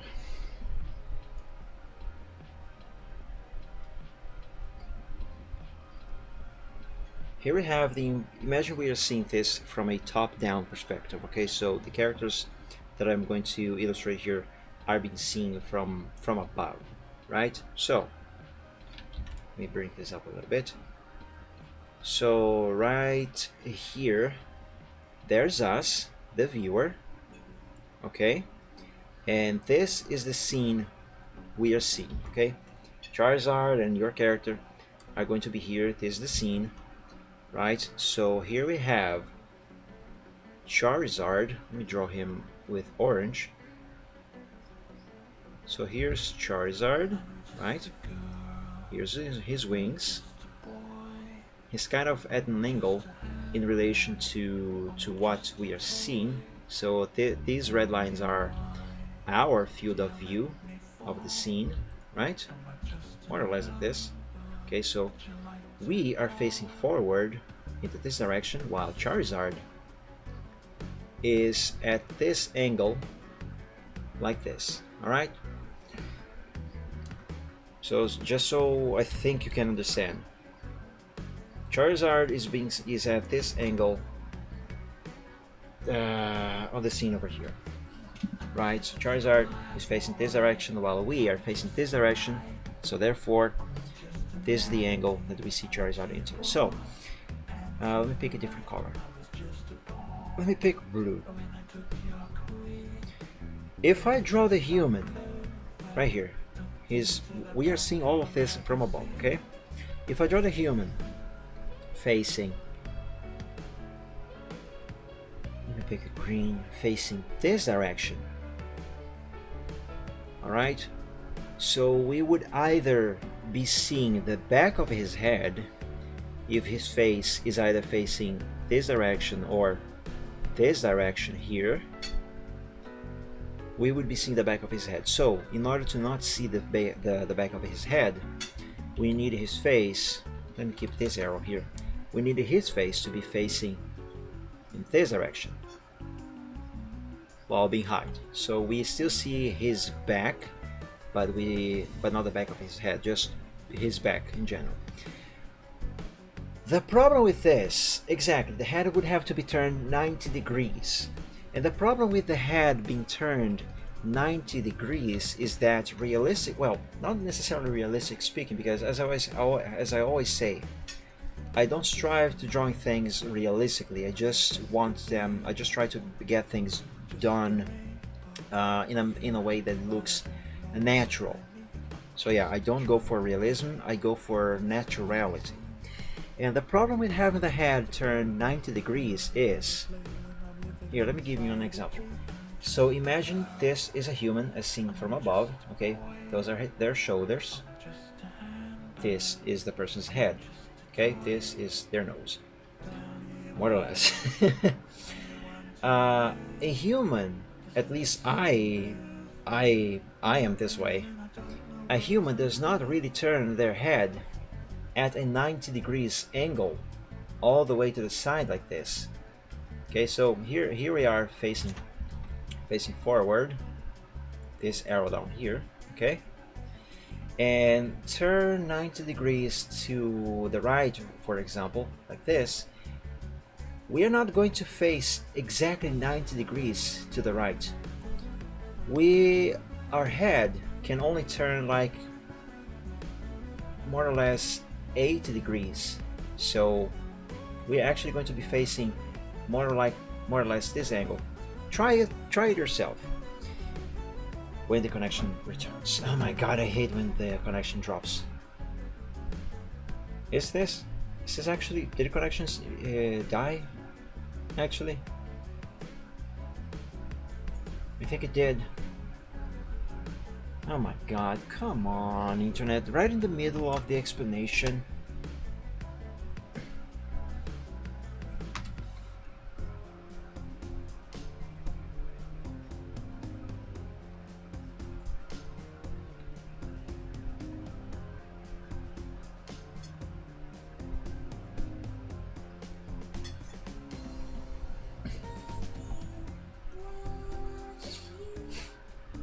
I mean, internet pages seem to be loading, but the stream itself seems to be dead.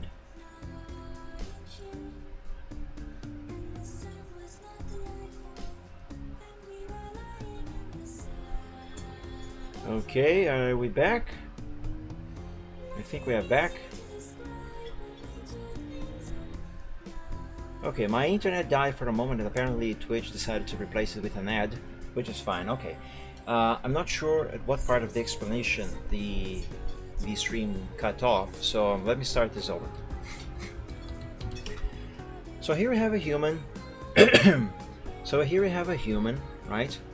As seen from above. Here's the shoulders, right, on the sides. Here's the head, and here's their nose. Okay. So right here, the human is facing straight forward, right? And what I was saying is, a human cannot really turn their heads in a complete 90 degrees angle. So like this. At least I can't. I don't know. I don't know if other humans can. Someone can, but generally speaking, I don't think all humans can. What we do is, we can, yeah, and you can actually try this yourself. When you turn your head all the way to the right, for example, you're actually going to be facing more or less an angle of like 80 degrees, so kind of like this. So you actually can do that.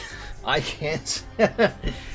The most I can go, and if I turn my head all the way to the right and I follow the direction my nose is pointing at, this is almost, it doesn't quite get to 90 degrees, and turning all the way, it actually hurts a bit. So yeah, the problem that I was having in my head. Oh, you are double jointed? Okay. Then the issue, not really an issue, but the issue that I was having in my mind with drawing your guy facing this direction against Charizard was drawing his head completely facing 90 degrees in relation to the position of his body. Because in my head, at least, I would then have to, okay, so here's him facing this direction against Charizard, and his head one would have to either be turned all the way to 90 degrees, but then in my head, humans can't really turn their heads fully 90 degrees, not most of them anyway. So I would have to draw his head turned more of like at this angle here instead, which would mean his head would be seen completely from sideways in relation to our perspective, you know, the perspective in which we are seeing this scene. Which is why I thought that maybe the best thing would be to have him facing forward, so we can actually see the entirety of his face over here, and therefore will not run into the turning radius of the head. Oh, I turned my head really quickly from side to side while I was saying that, and I got myself dizzy. um, it's fine, it would work for me since I can turn it that far without hurting. Okay. Okay then, in that case, let's go with that, I guess. I'm going to keep this open for now. Still though, I gotta figure out how much of the face is supposed to be visible. Because since the character is going to be facing a 90 degrees angle into this direction here, how much of his face should be visible? Should be somewhat like this here, though a little less of this side of his head. Okay, some of this would still be visible, but not as much. And the problem here, and let's put problem into quotation marks, is that I am not yet good at drawing humans, so I might struggle with his face. But fine, one step at a time. Let's begin with the basics. Let's begin with drawing his pseudoskeleton. And a human pseudoskeleton, at least the way I do it, is literally just a stick figure. So let's see. Let's begin with his head. I always start with the head. I don't know why. Alright, let's put his head actually more or less up here. It must not be too small, neither it must be too big. It must be just the right size, even though I am likely not going to keep the size of the pseudoskeleton anyway. I never do. That's the truth. Right. So there's his head. Here's his neck. I think here's one shoulder. There's another shoulder. And this should be more or less his spine.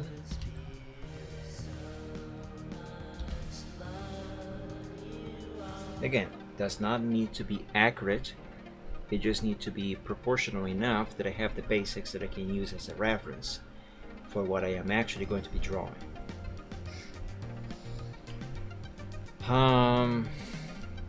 Arms. Maybe I should not bother with his arms just yet. Let's see here, his legs. Actually, hold on. Let me do this as a reference for his torso.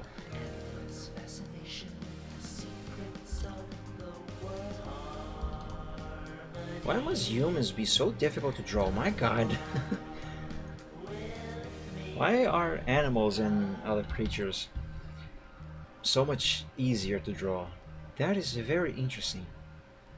I say that, but ironically, most cartoons, well, I was gonna say that most cartoons have human characters, but that is not really true. Actually, most cartoons have animal characters. But I don't know if that is either because animal characters are more appealing to children, since most cartoons are made for children, or if it is because they are actually easier to draw than humans. I don't know.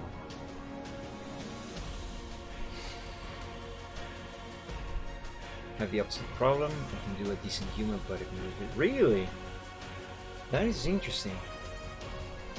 I am the opposite. I am far better drawing animals, creatures in general, than humans. Even objects like vehicles, I have a lesser troublesome time drawing those than actually drawing humans. Quite interesting. Right. Here should be kind of like the pelvis area. Hey, Snacko, welcome to the stream. Happy Sunday. Thank you for joining. How are you doing? Hey, I remembered to call you Snacko. I remember who you are. Though to be fair, it did take me like half a second to process who picks. How do I pronounce that anyway? Pixie, Pixivile. Pixivile? Is that right? I hope it is right. Correct. Do correct me if I am wrong, though, please. So it did take me about half a second to process who Pixivile actually is, and then I remember. Oh, it's Snackle. Okay, where was I? Oh, so I did pronounce it right? Awesome. I just gotta remember it for the future. Even though I'm likely not actually going to be using that name when I address you. Hey, thank you. So as you can see, I have finished drawing Charizard. Now I just gotta draw the human that he's hugging. And right now I'm drawing the guy's pseudo skeleton, which is going to be used as a base for his actual body that I'm gonna draw. Thank you, Matt.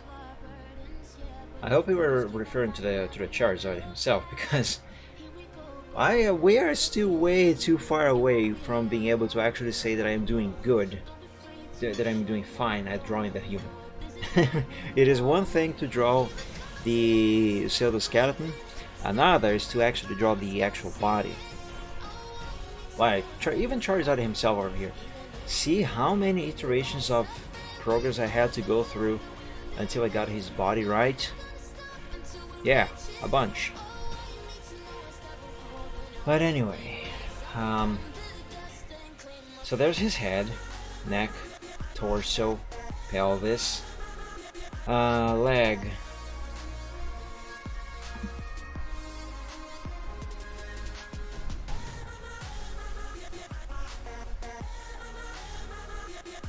Oh, yeah, sorry, you were talking to Snackle.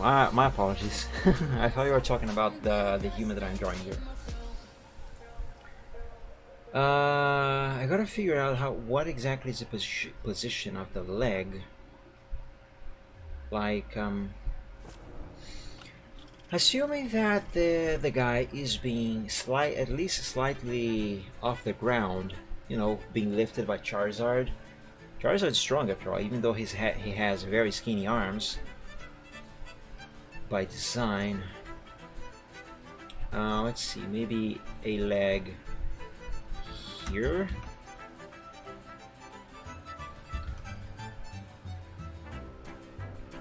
Alright. And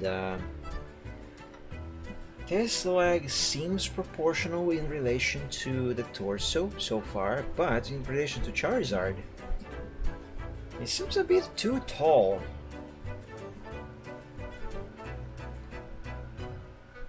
Let me draw this joint here first. And here's the other part of the leg. And here's a foot, I guess. Yeah, he seems rather tall. Way too tall in relation to Charizard. This character, from what I understand, is supposed to be smaller. Actually, let me draw. Actually, yeah. Let's keep it like this for now. Let me draw the other leg. Oh, you know what? This here is too long.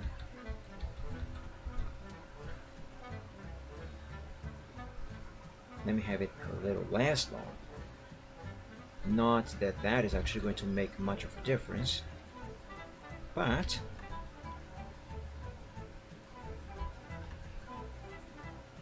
at least for the basics.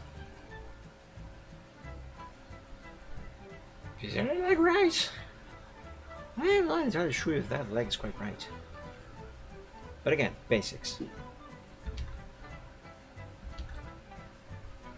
Okay, let's have this other leg more or less around here. Joint there for the knee. And you can turn back a little bit like this. Because this foot is supposed to be kind of off the ground. Not really. And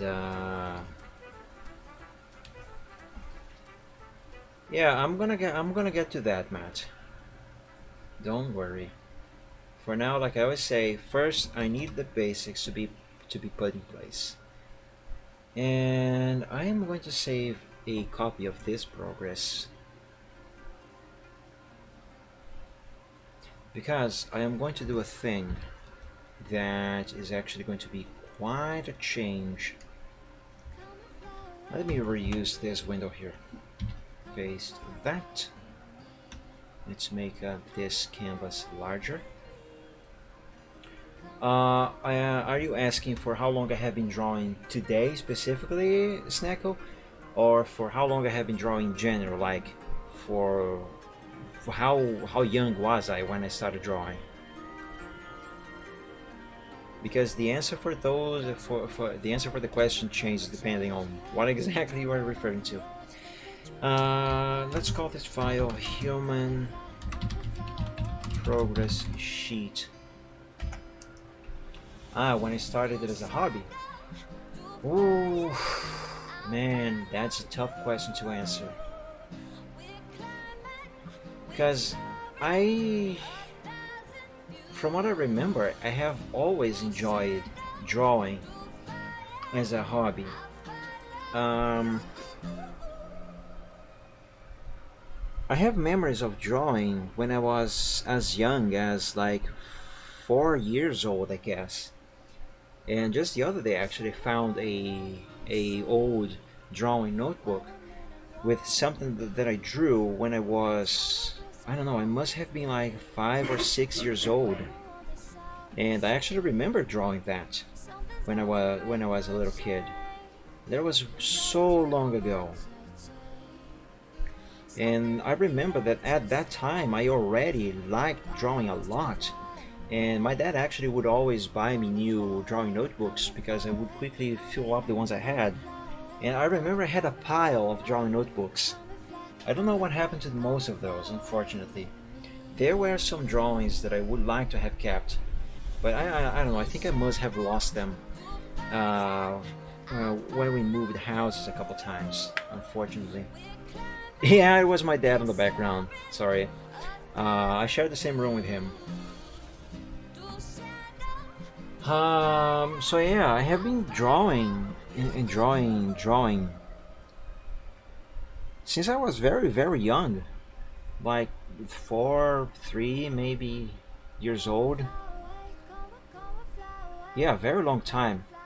But on the internet, so to speak, I have been doing this since 2005 on the earliest.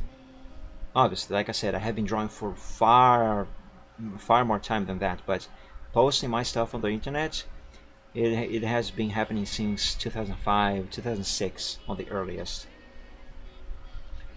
Yeah, my dad and I share the same room. We actually have a bunker bed. I sleep on the top bed and he sleeps on the lower bed, and also we have our computers in the same room. There are some family reasons as to why we do that, but because it involves some family matters, I should probably not be talking about this. Not not in the open anyway. But yeah, and besides, my father is awesome, and I really enjoy being near him.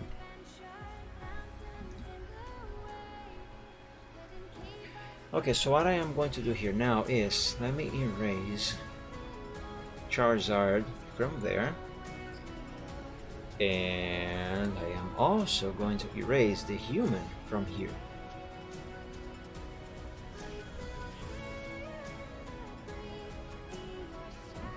And though I don't necessarily need to replace Charizard's sketch there, I am going to anyway. Just to close the gaps that I have opened with the sketch that I started drawing for the viewer. Okay, so that's good. Now let's make this color again.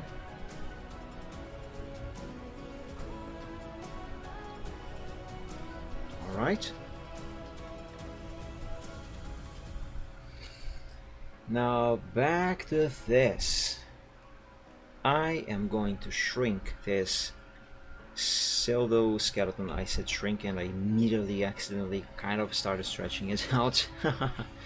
That was an accident though. Okay, let's make this a little smaller. Let's see if this is good enough. Copy, paste it over here.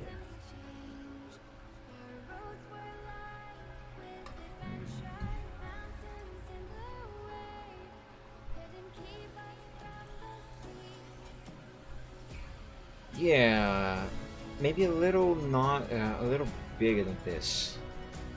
Just a little bigger.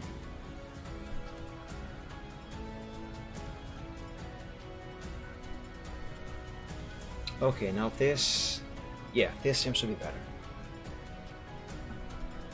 I'm probably not gonna actually keep these proportions when I draw the actual line arts, but for the start, this should be fine.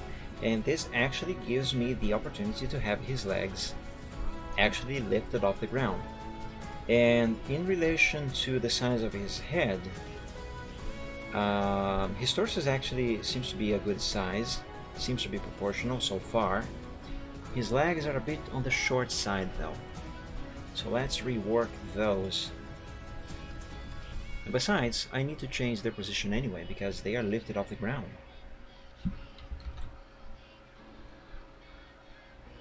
Here's a knee. Now that is way too long. Long legs boy. No, gotta make this right. Knee.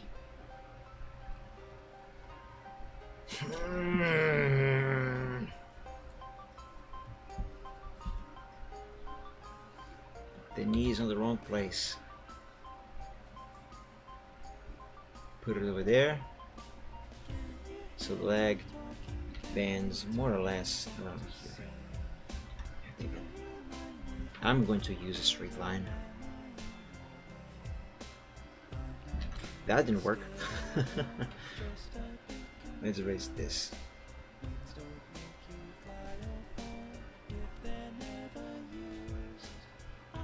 Now I can use the straight line.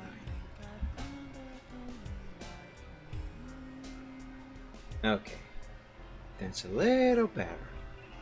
It's still not good, but I am not done yet. Like I always say, first we start with the basics, and then we move on to details, fixes, and such. For now, I just gotta get the length more or less correct. So this here is supposed to be a foot. Okay. Yes, I guess that is right. Anyway, next leg. I say next leg as if this was a quadruped. No, this is a bipedal thing, creature, person. I don't know what I'm saying anymore.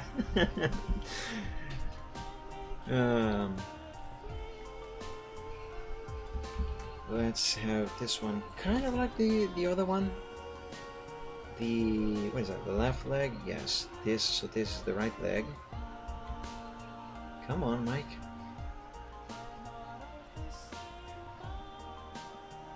The band should be more or less there. Not the band, the joint. And this is supposed to be his foot. Right. Save this. So since he's facing this direction here, let's draw a pseudo nose. Oh, that looks weird. There. Again, basics. Basics. I know this looks terrible, but basics. Let's just have that there so I have an idea of where his face is actually supposed to be. Because I kind of need that because I need to draw his arms. How exactly am I going to draw his arms? Oh, oh, I yawned. My apologies.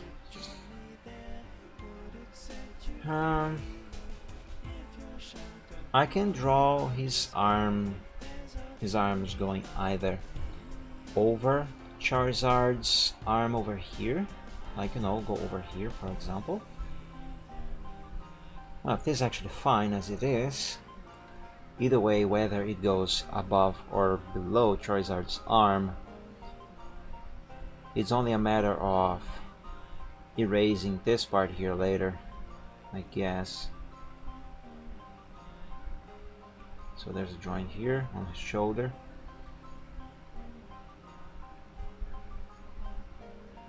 Maybe I should have his arms go underneath Charizard's arms. Yeah, let's have Charizard's arms be over his arms. I think they'd be pinned down because he'd be surprised. Yeah, that's what I'm talking about. Have his arms be under Charizard's arms and Charizard's arms be over his arms. Because one, Charizard is a big boy. And two, that way I can get away with not actually drawing the arm on this side over here.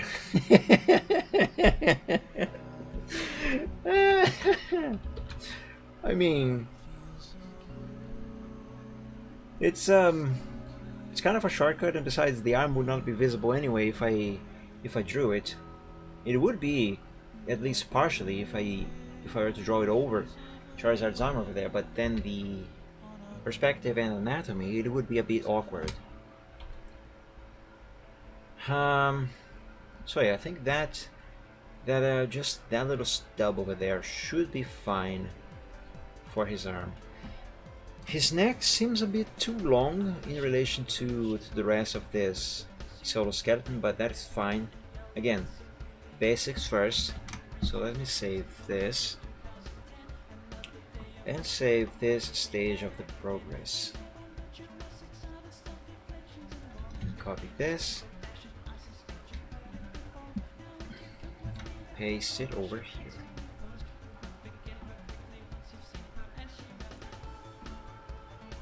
Save.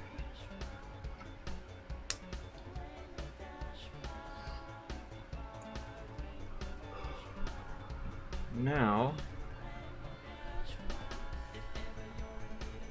this is where the difficulty, for me specifically, spikes up a bit, because this is now the part where I actually got to draw the human. For now I have just drawn a skeleton, of sorts anyway. I need a quick break, however, because think of how to get this done correctly does cook up my brain. Let me drink some water.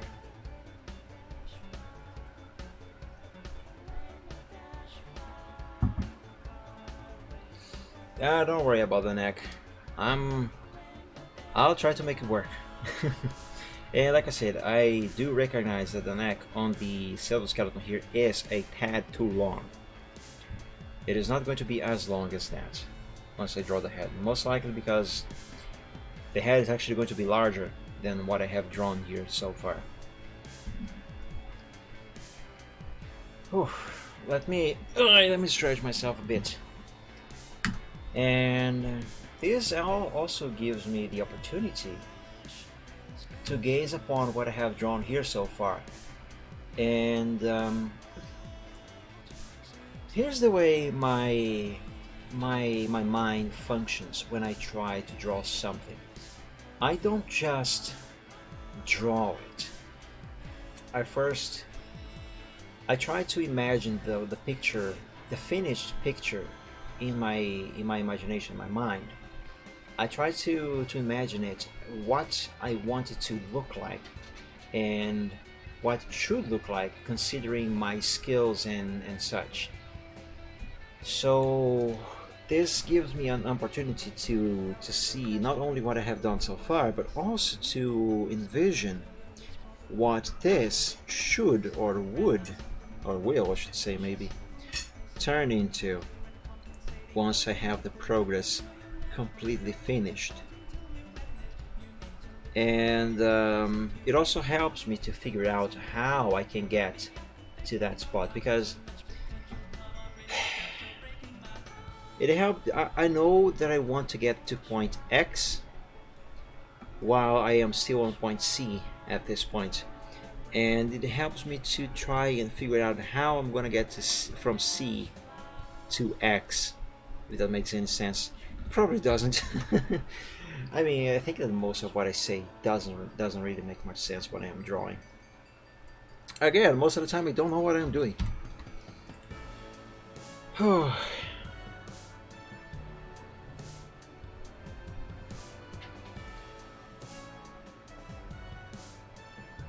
Right. I think I got this. But normally I start by the head. But I'm kind of tempted to start by the body and then work the head. Should I do that?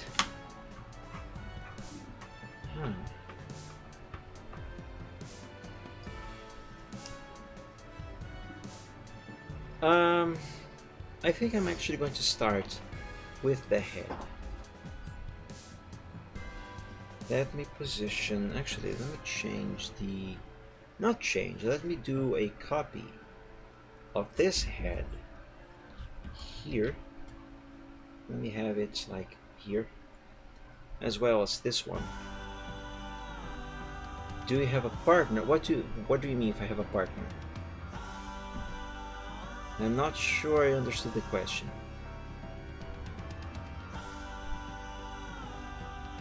You mean if I have a girlfriend or something like that? No, I don't. I'm single and free. Available. Not that I am looking for anyone at the moment. I am not. And for the record, it would be a girlfriend.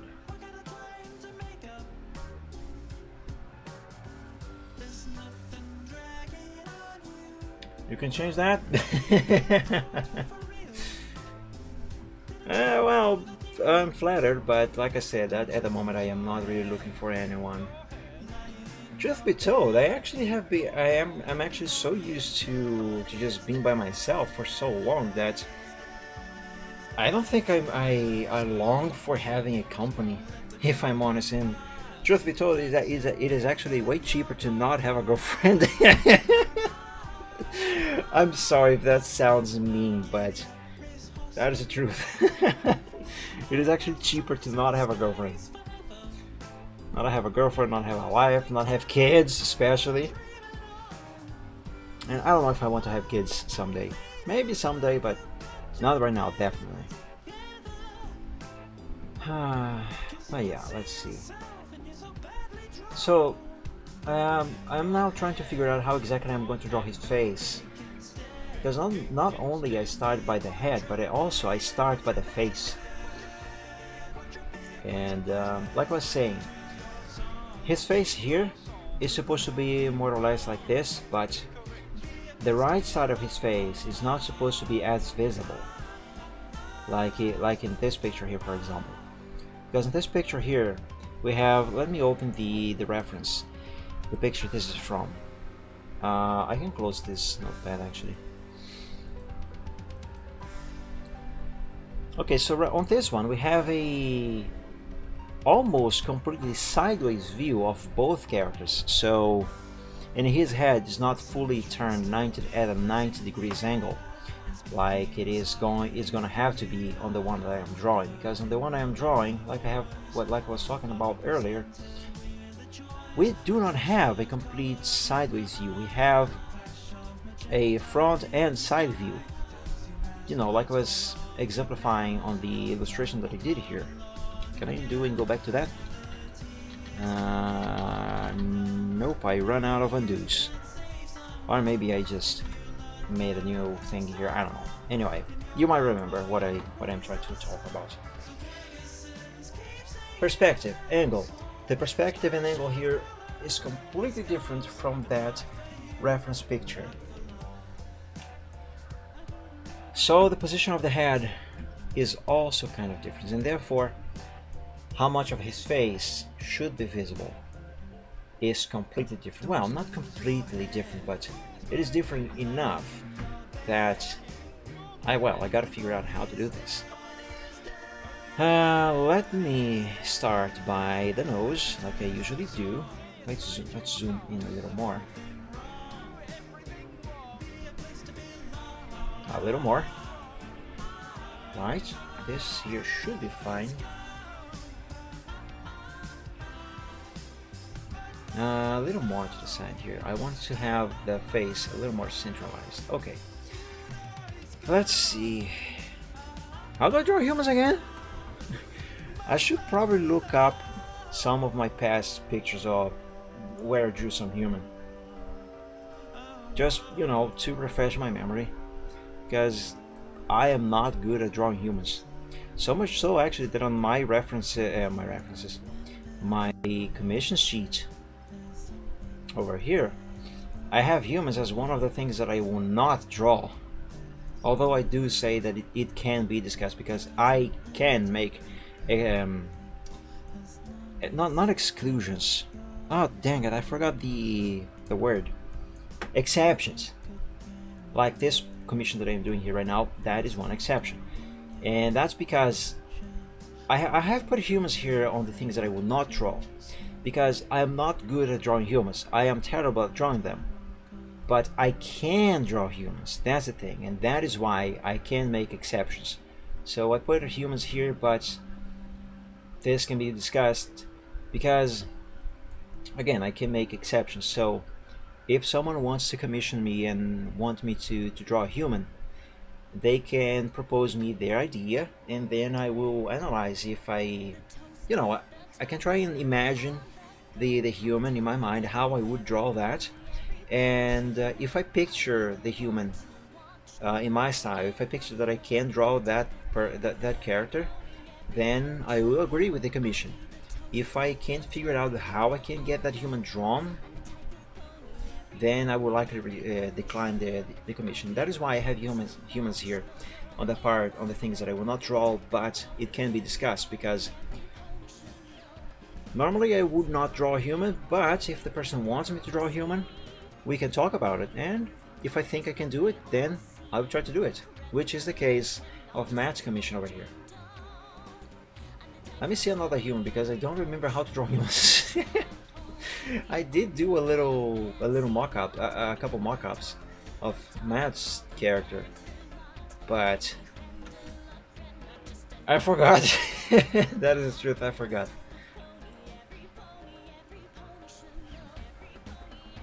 Let me see, I should have another one somewhere. Yeah, there's another one here. Ooh, this picture here looks cute. It's cute, but I'm not sure. Let's skip that one. Okay, this is an example of, this was a commission, for example, from years ago. What year was this? 2015? Where's the date? Yeah, 2015. This is an example of what I just said, where I normally don't draw humans because I'm bad at drawing them. And truth be told, I actually don't really like drawing humans generally, but depending on what the commissioner proposes, then I try to picture if I can draw that, and if I figure that I can, or that I should be able to, then I agree to the commission, and then I do the best that I can to get it done. And this one, I dare say, is actually not that bad, considering the fact that I don't draw humans well. And then there's also this one here, although this wasn't the commission, this was actually a Secret Santa picture. Secret Santa gift, rather. It's not great, but I mean, it worked, I guess. And this one's very, very old. What year was this? 2009? Yes, 2009. This one is older than the computer that I am using right now. Only by 1 year. And this actually looks bad. There was another picture that I was thinking of. that I wanted to check. It is more recent. I want to look at that for, you know, a little refresher. Where is that? I don't even remember what picture that is. I will know when I see it. That's guaranteed, but why can't I remember what it is?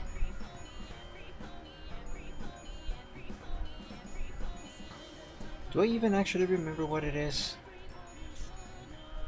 Now I'm having some doubts. Oh, right! It was one of these Pokemon ones. Two of them, actually. Or was it three? No, it was just these two here. Yes, this is what I was thinking of. The Pokemon trainer. See how weird this guy looks? I'm not good at drawing humans, I tell you guys. This is the one that I was talking about, where I made his nape very weird and it looks bloated, and I only realized when I was already coloring, or actually I think I was already shading the picture. See how his nape looks weird? But yeah. So there's another human that I managed to draw. Not greatly, but it's there. I did it, I guess. I just realized that is actually the same trainer, isn't it? Yeah, that is the same Pokemon trainer I have drawn on both pictures. Okay. Well, that is not going to be the case for this one. Why did I go into talking about that stuff? Right, I wanted to remember how the heck do I draw humans. All right, let's start with the nose. There we go, a small nose.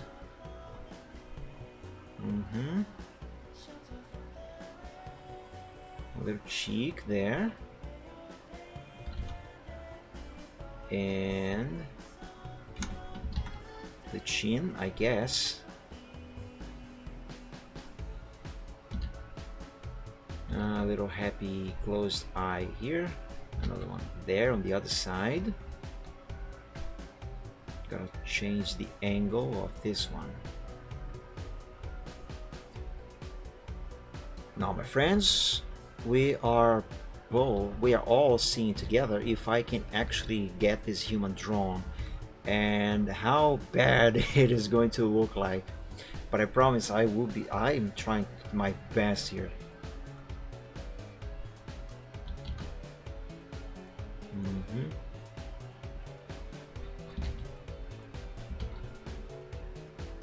Okay, for the mouth, that is fine for now. Again, as always, basics first. If I get his body done first, and the basics for, let me drop this again, and the basics for his head and face done, then the rest is all a matter of fixes, touch-ups, tweaks, and stuff. Right, so yeah.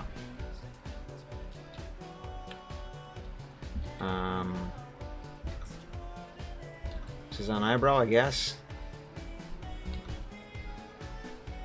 Yeah, I think there's another eyebrow.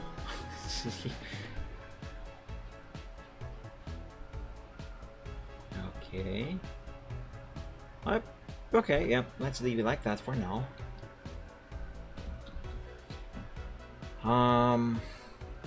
Ear. I almost, and I kid you not, I almost accidentally drew a pony ear. Seriously, I almost did this.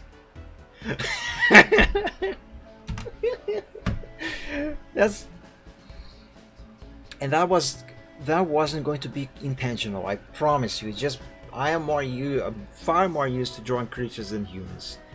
That is why. But no, a human ear is more or less like this. What is this? Dumbo's ear? My god, that is gigantic. Human ears are not that big, although there are humans with very, I don't know why I said very, There are humans with very big ears, you know.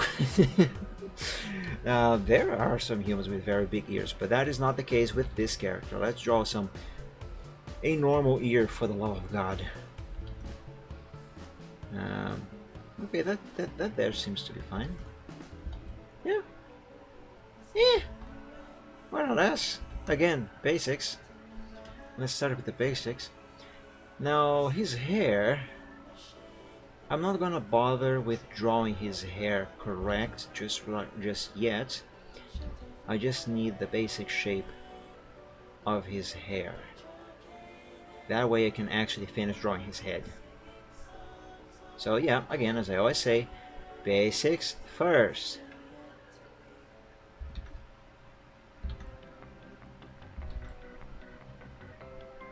Alright, let's go around here.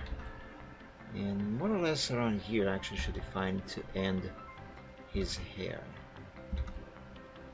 Yeah, I guess. Yeah. There we go. And that connects with the ear, sort of. No, not really. Kind of. There. And now here's his nape. Not bloated, like that Pokemon trainer on the other picture from a few years ago. Come on, do it right, hand. Hand, come on. Right. Here's the neck. Okay. I am not going to connect his head to his body just yet, because this head is gonna need to be moved. It is not on the correct position in relation to his body. Well, in relation to where his body is going to actually be. Because remember when I was saying, when I was drawing his head, the skeletal skull, silver skull for his head, and I said that I would very likely not really follow what I was doing there when it was time to draw the actual head. And that is exactly what is happening here right now. The head is not in the position that the body is going to be. And that is fine. Well, it is not fine, but it will be fine once I fix it. But, again, basics first. First, I want to draw his shoulder over here. Yeah. Let's draw his arm.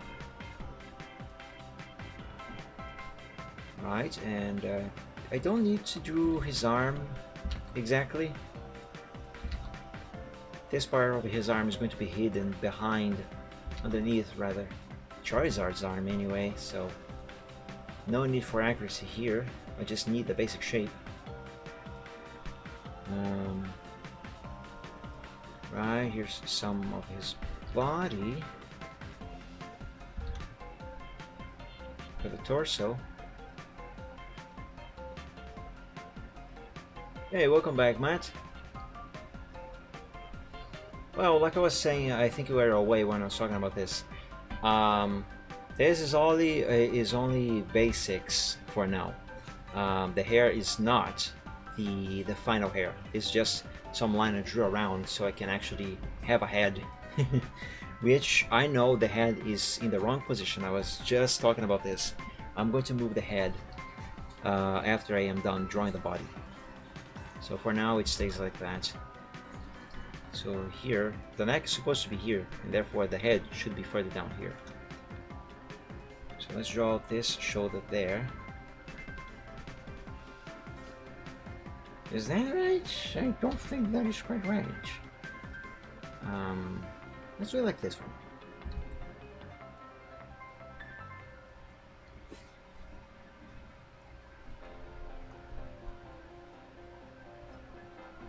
Well, hopefully I can get the final thing to look good as well, Matt. Because this is just a preliminary sketch. Alright, so there's the torso. Let's see the back here. Right. There's the pelvis area. Here's a leg. Also gotta bear in mind his clothing.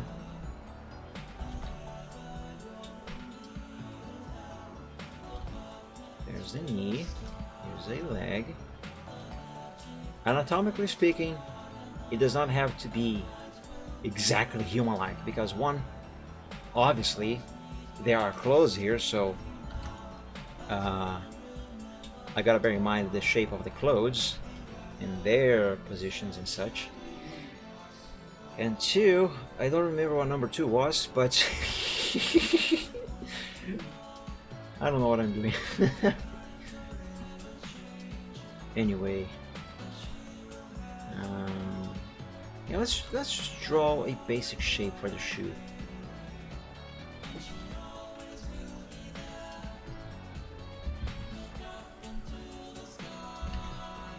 Is this right? No, not really.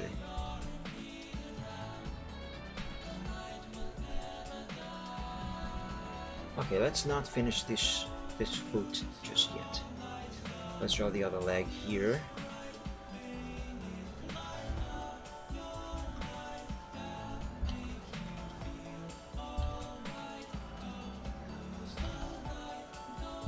Okay. As always, basics first. Always do the basics first.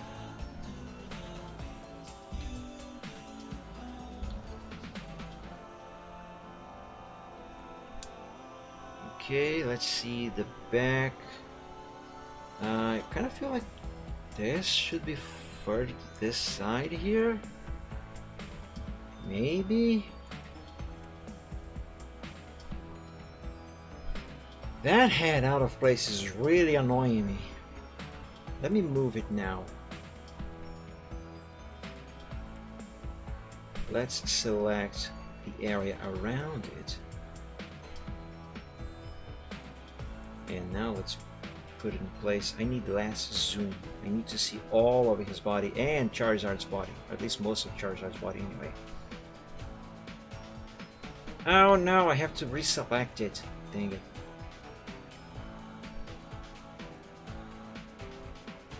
No problem. Face is easy.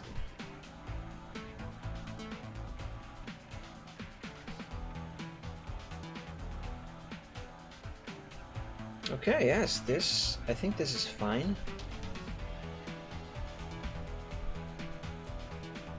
Because his head is not just turned to one side and facing a given direction here. His head is also leaning against Charizard's chest, so therefore it is turned to a side and is inclined, the word that I'm looking for. Inclined? No, I think that is wrong. But it is turned to a side and it is resting against Charizard's head, chest. So it has two angles. To make it more clear, the head is turned on one way and tilted on one act. I don't know. Brain.exe has stopped responding. Moving on. Anyway, point is, his chin would be touching his left shoulder over here. So this here seems to be correct. And I don't know what's going on here, but yeah, that seems to be more accurate. And let's redraw this neck a bit. So yeah, this whole neck actually needs to be redrawn. It must match the shoulder. Oops. Because this part of his skin and body is kind of stretched, because like I said, his head is leaning against Charizard's chest. On top of his head being turned, obviously. Okay, let me save this before I mess something up. or something happens and I lose this progress. Alright, so now let's draw the back of his pants and legs, obviously.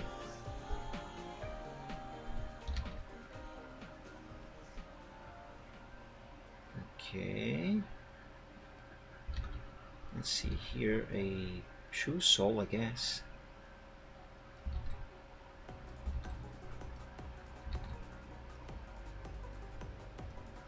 Basic shape of the shoe.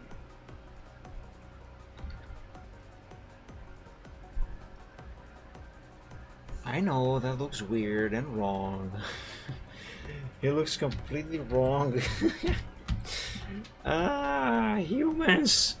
Why must we exist and be the way we are? I don't like people.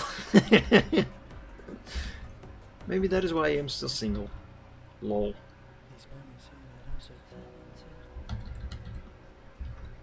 Let me just do the leg.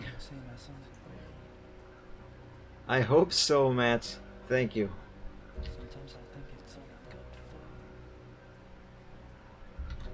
Alright, let's see here. Now, I know I said this was supposed to be just the basic shape for the shoe, but it looks just like the stub of a severed off limb. Oh God. That's fine. That is fine. Fixes will come. Fixes will come. Right. Hand. I hate drawing hands. Let's see, how much of his hand should be visible here? Also, hold on. Let me just gesticulate with my own hands here. How a hug works. You obviously cannot see what I am doing here right now, but I'm using my own arms and hands as a reference to what I gotta draw here next. And that's the thing artists actually do.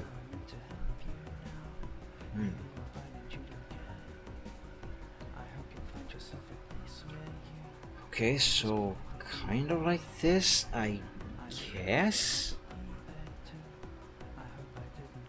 So I have a thumb here. And fingers, because hands have those. That looks really weird.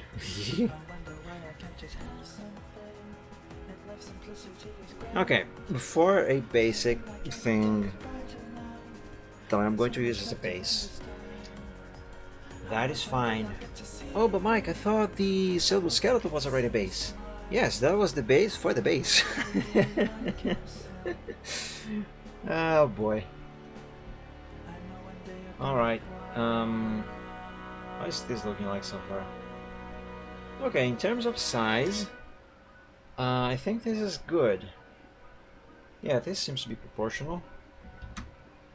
Let me save.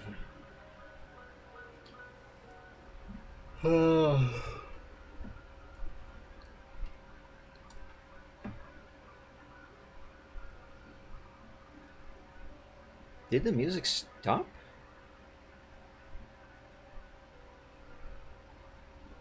It's still going, just a really quiet on this portion. Let's skip. Oh, I love this one. The last one left. This song is awesome. Honestly, however, my hands look will be better than in real life. My hands look like like they was in real life. I'm not great at drawing hands either. Just so you know. I would try. Okay, this here can go more like this.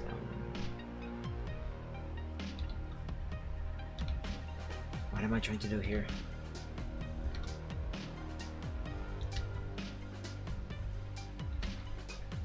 Seriously, what exactly am I trying to accomplish here? I'm not entirely sure. Then again, that is true for most of the stuff that I try to do. I never know what I'm doing. It's like shooting in the dark and hoping I hit something.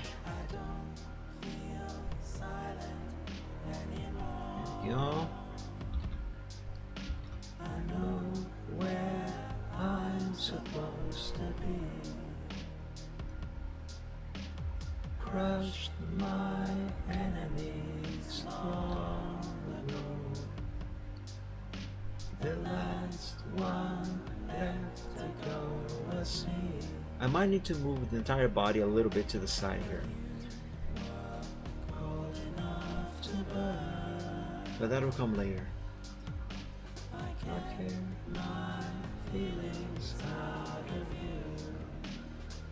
Let's save this progress. Yeah.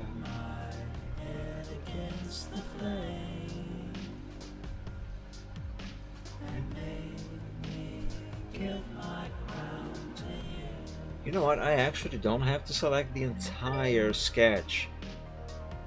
I can just select the human's body over here, because that is actually all I need. And besides, doing this saves me a lot of room on the canvas. From now on, anyway.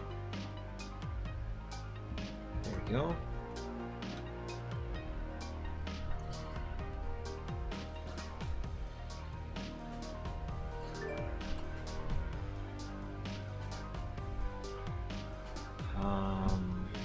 Let's see what to do here next. Well, not that.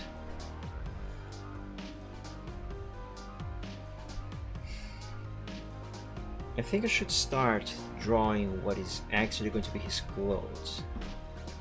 So, like here, let's do this line here, because you know, shirt.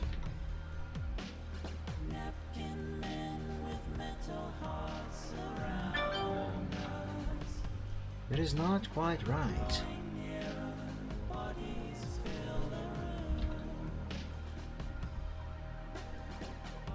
Okay, I guess that is better.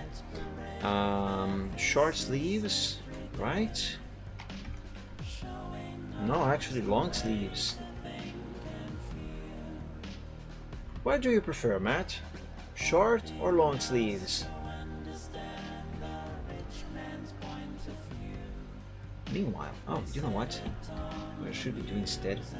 I should be using the blue color here and draw the actual clothing over the basic shape, the basic lines for the body.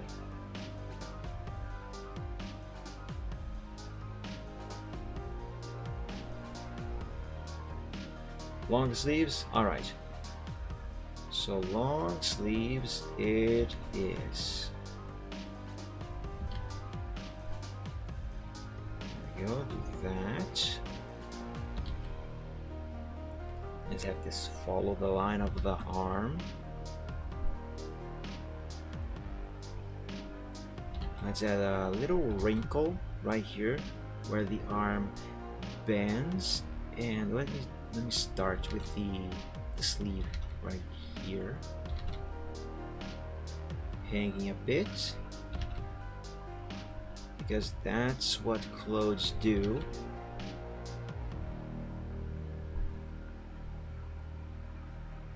And let me redo this part here.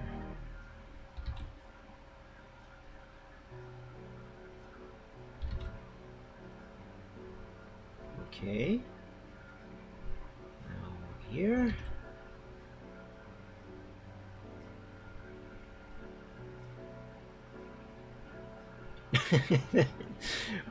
I mean, I think I could draw a hoodie hanging back here, but actually I would have to look up some clothing references on the internet. I haven't had a hoodie. I haven't had a hoodie myself since I was a kid. Now that I think of it. Then again, why would I wear a hoodie? where I live is usually very warm most of the time. I would cook under that thing. And ironically, even though I live in a place that is usually warm to hot most of the time, most of the year, oops, I actually don't like the heat. I don't like warm weather. I prefer the cold. I like the cold. I don't like to feel cold, but I do like the cold. Because there's a difference between liking the cold and feeling cold. Those are two completely different things.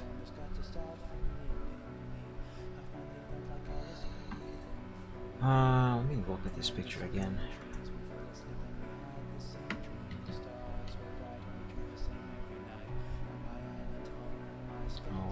Okay. So his waist should be more or less around here. You know, the part where the shirt ends, more or less around here. Yeah.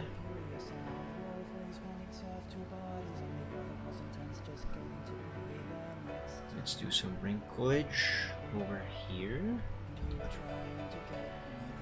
because you know, clothing and cloth, that's what they do, they wrinkle.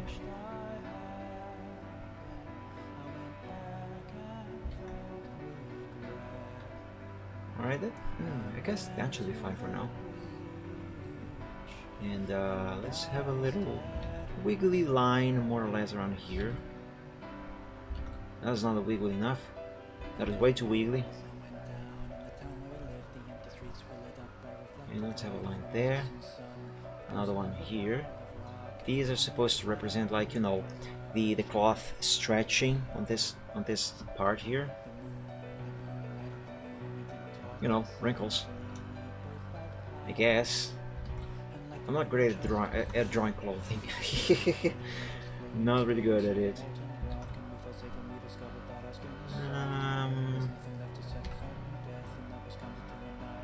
Yeah, I guess that can be there, that line. This here. Yeah.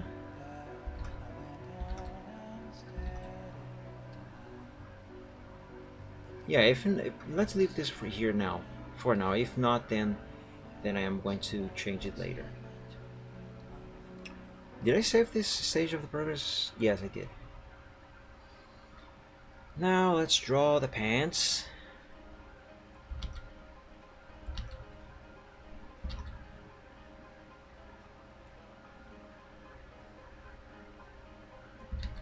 Wait.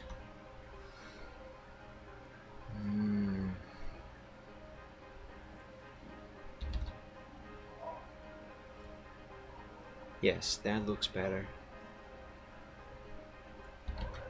Now the pant can go down here a little more.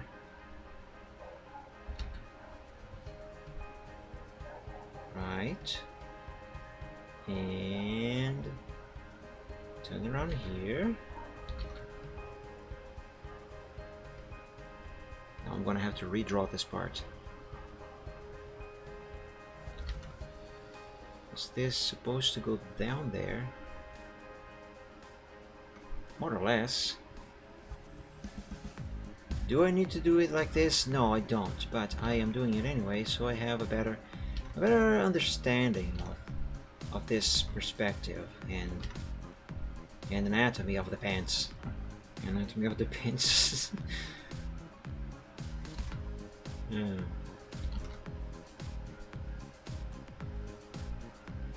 Wrinkle here, wrinkle there,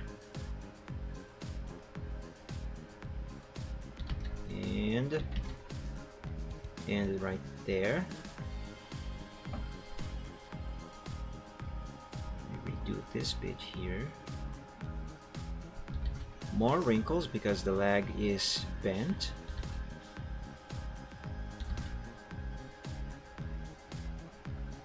Is that right?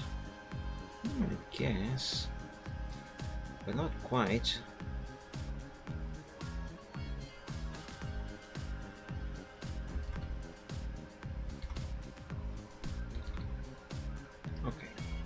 let's leave it like this for now. Any more wrinkles will be, I mean, more wrinkles will be added. Just not now. For now, I gotta get things right in the first place.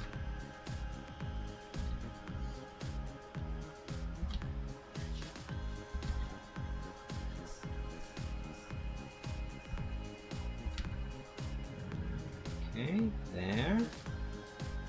Let's do the same thing I have done for the left leg. Let's do it for the right leg over here.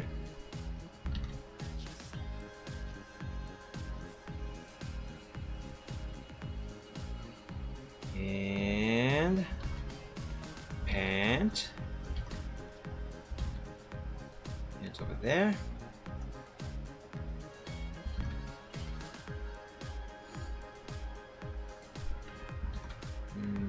That seems to be good enough.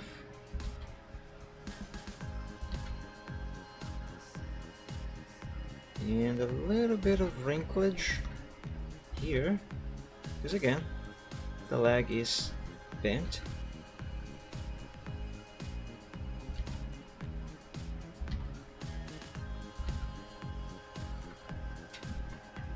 Okay.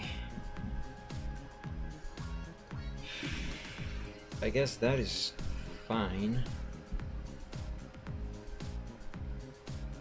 Let's save this stage of the progress.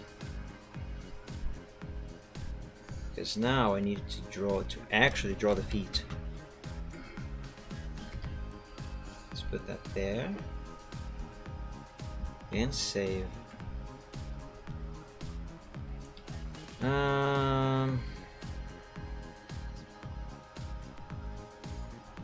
I think I'm going to use red color for the shoes.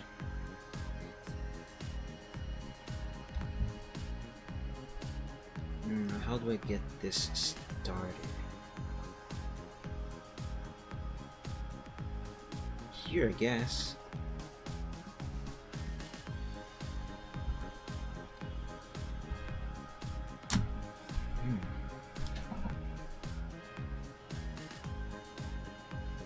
Okay, here's one part of a shoe sole.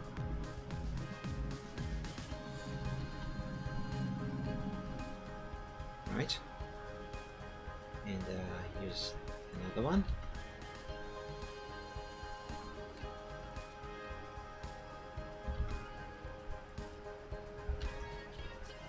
I don't think that orthopedically speaking, this foot is very healthy. Oh my god. I'm trying. That's fine. Basics first. I get the basic shape of the shoe correct first, then I can work out the details later.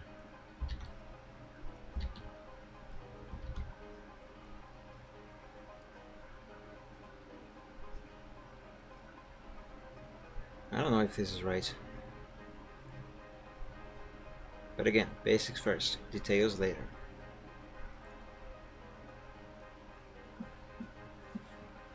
Right, and of course, a part of his foot should be shown here, inside of the pant. Why do we say pants with an S at the end, even when we are referring to just one?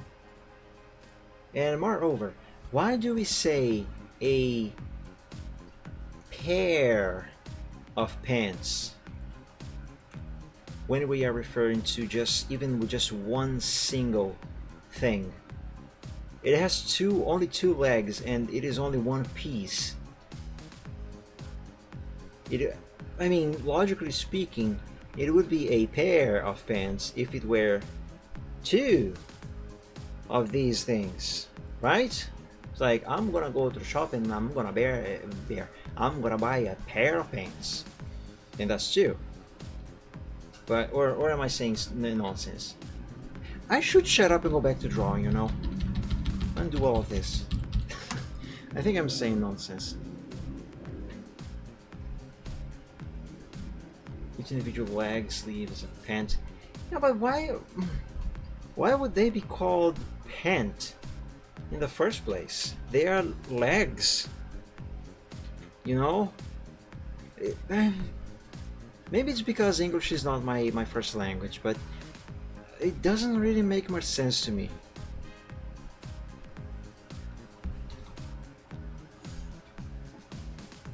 Then again, we in Portuguese, which is my first language, there is some similar things like the back of a human, for example.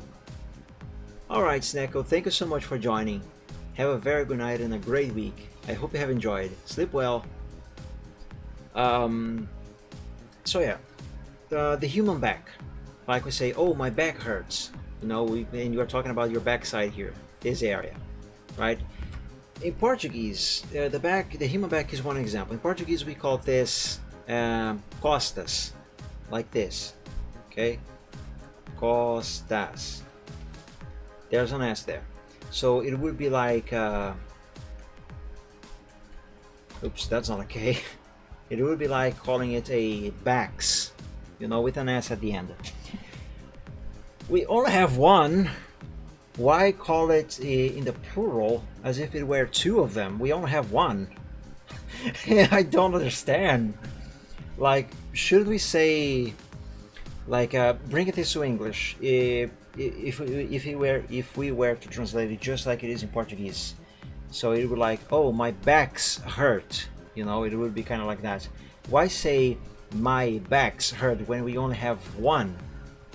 You know, obviously I am translated from Portuguese. In Portuguese it would be minhas costas doem. So it would be like this. Let me delete all of this, just so you can actually understand what I actually trying to say.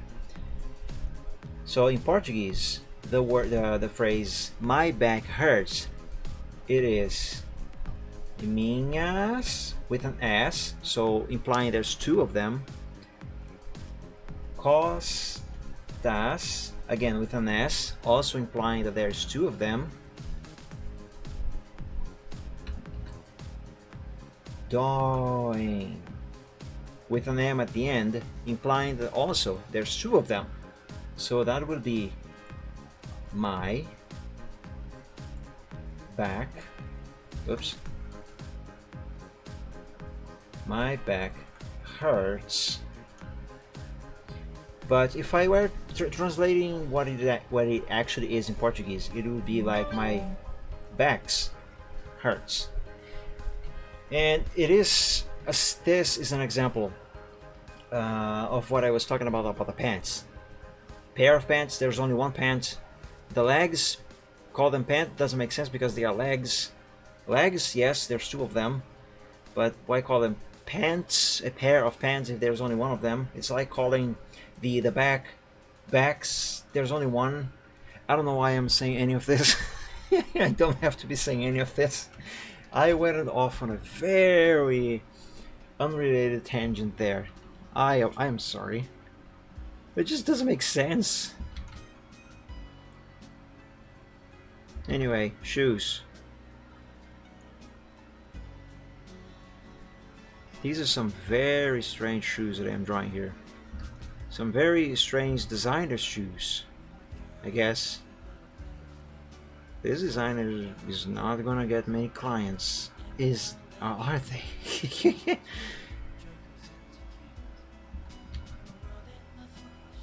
Okay, let's see here. That seems to be fine. As far as I can call fine, anyway.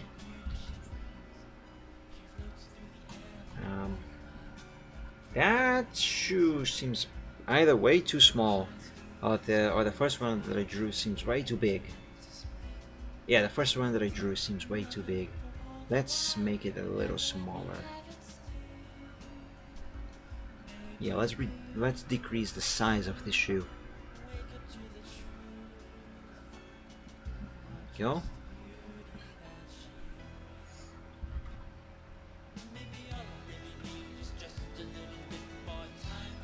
Let's see this.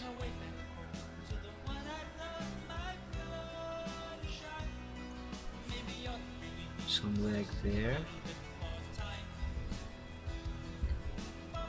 Okay. Well, not okay, but close to it. English is weird, honestly. Well, you basically speak perfect English. Oh, thank you, Matt. Not without some mistakes here and there, I admit, but thank you. I love English, actually, if I'm brutally honest with you. And so much so, in fact, that pretty much my everything is in English. As you can probably tell, even my operating system, Windows on my computer here, everything's in English, even though I live in Brazil and Portuguese is my first language. My phone is in English. My Linux installation on my work PC is in English.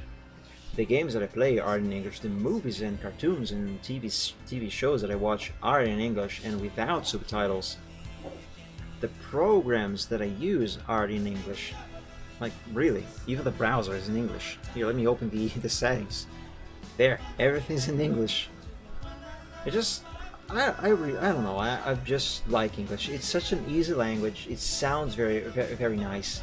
It has far fewer grammar rules in Portuguese. Like, for example, the word why.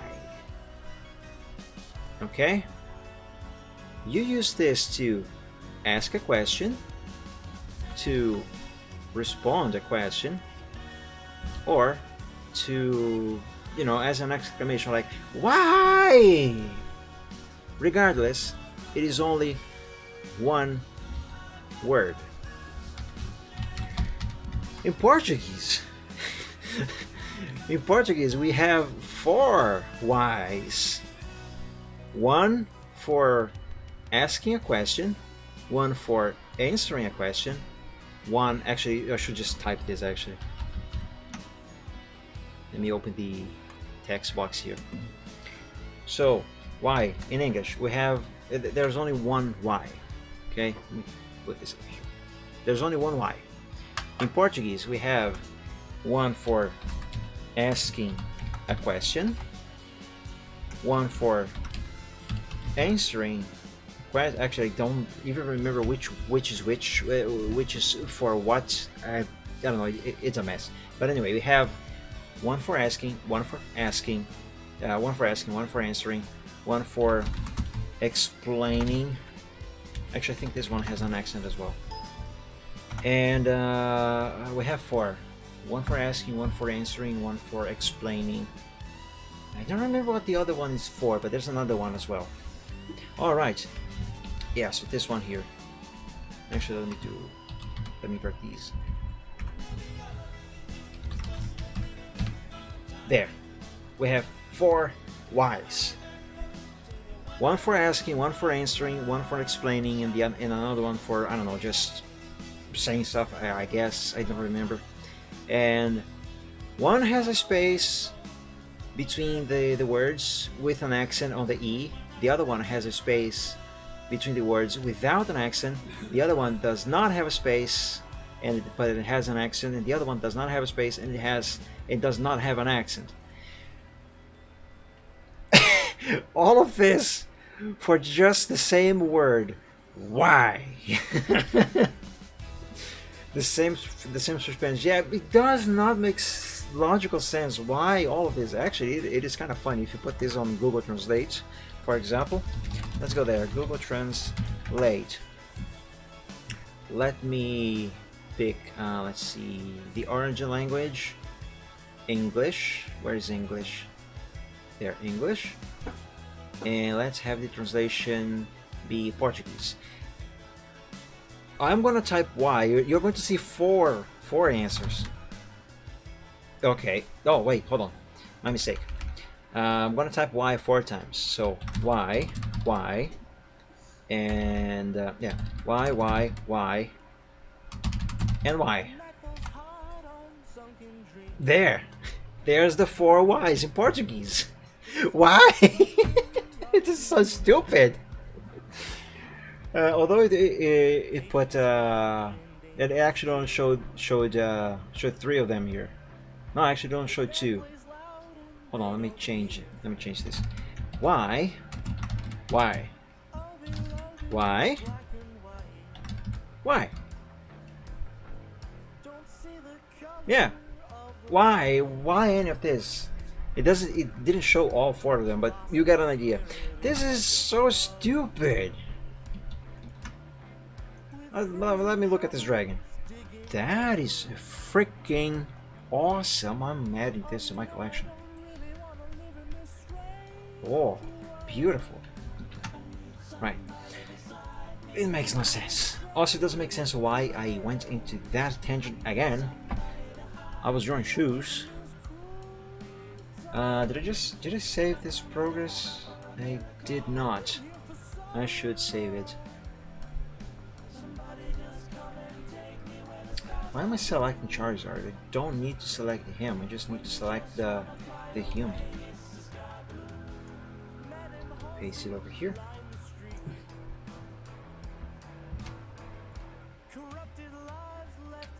But oh yes, I remember why I went into that tangent. I was talking about how English has far less grammar rules, and you can actually use fewer words, and sometimes even the same word to say many different things. And I don't know, it's just so much more practical. And sometimes it is easier to put thoughts into words even. With that said, though, there are things in Portuguese that well, can only be said in Portuguese, really. Then again, the same can be said about English, so what I just said makes no sense. Anyway, clothes. There we go. Basic shoes down there. All of this should be the basics that I need to have this guy drawn properly.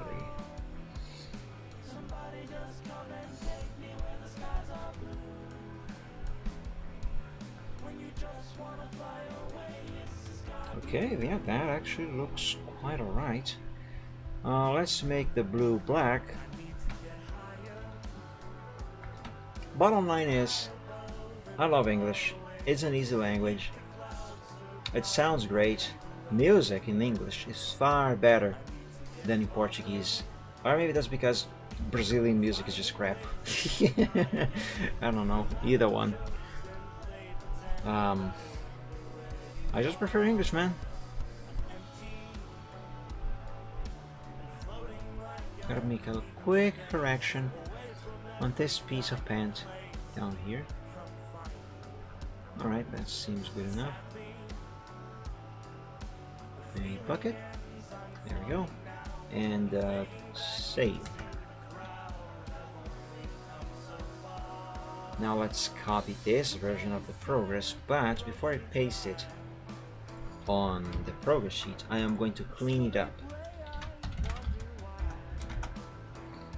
And the way I do that is by using the eraser trick. That is not right. Oops, hold on, I messed up. Gray on color number 1, there we go. Okay. Now this, whatever color this is, what is this, purple? Light purple. Right, copy this. And paste it here. Save. Okie dokie. Now, let's do kind of the same thing here.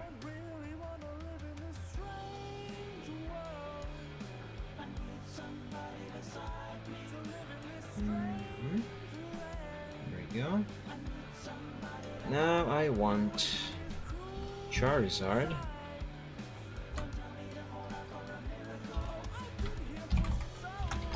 Oop, what the heck did you do here? There we go, that's what I want to do. I'm gonna make him that shade of purple. Come on, select purple, color number 2, eraser. Because I am going to place this on top of everything on the workshop file there, or window maybe I should say. And then I'm going to clean up what's left and paste the human on top. Actually, I think I have already cleaned this up. Okay, that is correct. Now copy the human, paste him there. Okay. Okay. Yeah, that is actually looking pretty nice so far, I guess. Now, obviously, Charizard's arms are going to be over the human. I'm actually. Now that I think of it, I gotta think of the layering of this thing. Or do I? Hold on, let me think. Though it is two characters, if I use a somewhat simple shading, actually I could have both of them on the same layer without causing troubles for me when I come to the shading stage. Because what I'm thinking here is, when I apply the shading, if I have them on both be on the same layer, the shade that I apply, for example, to the guy on this part here, it could affect how the shading on Charizard's body down there is, and I don't know. It makes more sense in my head. Another one of those things that I cannot really explain properly. But in any case, if I do need to layer this, I would have to have Charizard's arms be completely severed from his body. Ooh. That's gonna be interesting to do. Yeah, that is something that I would really have to think about this, because I gotta do this correctly. And mind you, this is a problem. Let's put problem into quotation marks. This is a problem that I normally do always run into when I have to have two characters intersecting one another. And when I say intersecting one another, is just what I mean is have them like kind of touching one another, you know, like in a hug, for example. So this is a problem that I normally run into in such cases, and that is a problem that I run into when I drew this picture here, for example. I actually drew, I had this character on the same layer as this character, and yeah, these two, same character. I did run into some issues when I was trying to shade all of this. It was a bit tough. I've managed to do it, but it was a bit tough. Yeah, and that is this sort of problem is one of the reasons why I prefer to always have characters and even limbs of the same character on separate layers all the time, even when they are supposed to be together in the same layer, you know, because then it makes it easier to shade a given part. Like for example, on this picture here, you see here how the dragon's belly is brighter because it is receiving more light from the sun, which is coming from this side here, than the back part of his right leg over here. You see that this area here is darker, while this one is brighter. Let me put on full screen and zoom out a little bit. There, can you tell that? So yeah, his torso, this whole area here, this is one layer by itself. That leg is another layer, which is behind this layer here. So that allowed me to do any shading that I wanted on the leg without affecting the shading on his belly, and vice versa. The shading that I did here, or should I say on this part here, lighting that I did on his belly, could not affect the shading on the leg because these are separate layers. If I had made both of these be the same layer, I would not be able to easily do this lighting effect here without lighting up this shadow over here, and this area is supposed to be darker and not lighter. And so yeah, if I had these be the same layer, I would not be able to do this without affecting this, and I would not be able to darken this up without darkening this up as well. So yeah, they would conflict with each other, and that is why I have layers, limbs and characters always be in separate layers, because it helps a lot with shading. And here's a little another example of what I'm saying. You can see here, this leg of his and his paw is going beneath his head over there. His head and chin is above that paw. But if we look close here, you can see right here, right where I have the cursor going by, you can see that this area just beneath the line art is a little lighter than the area right under it. This area here is darker than what is going on here. That's because these two, his head and his paw, are on the same layer, and this is where I run into that problem, because I needed to light up this section here, but while keeping this section here dark. And at first I darkened the draw line down here, which also applies some darkness to the paw down there, because you know his head is casting shadow on top of his paw. But then I needed to add some lighting on this area here, and when I did that, some of the lighting kind of leaked into this section here, and that really frustrated me. I tried to make up for it, and you can't really see from a distance, but if you look closely, you can tell that is lighter. And that is one problem of having things on the same layer. I know nothing about layers, so it's probably terrible digital art. I tell you, man, layers are an amazing thing to work with. They can be really confusing and frustrating at times, but they are really helpful. So long as at least that you keep them organized. And for you to have an idea, let me open a picture that I have finished. Like, let me open that one, Dragonheart. Where is Dragonheart? Here it is. Let me give you a taste of what the layering on the pictures that I draw is like.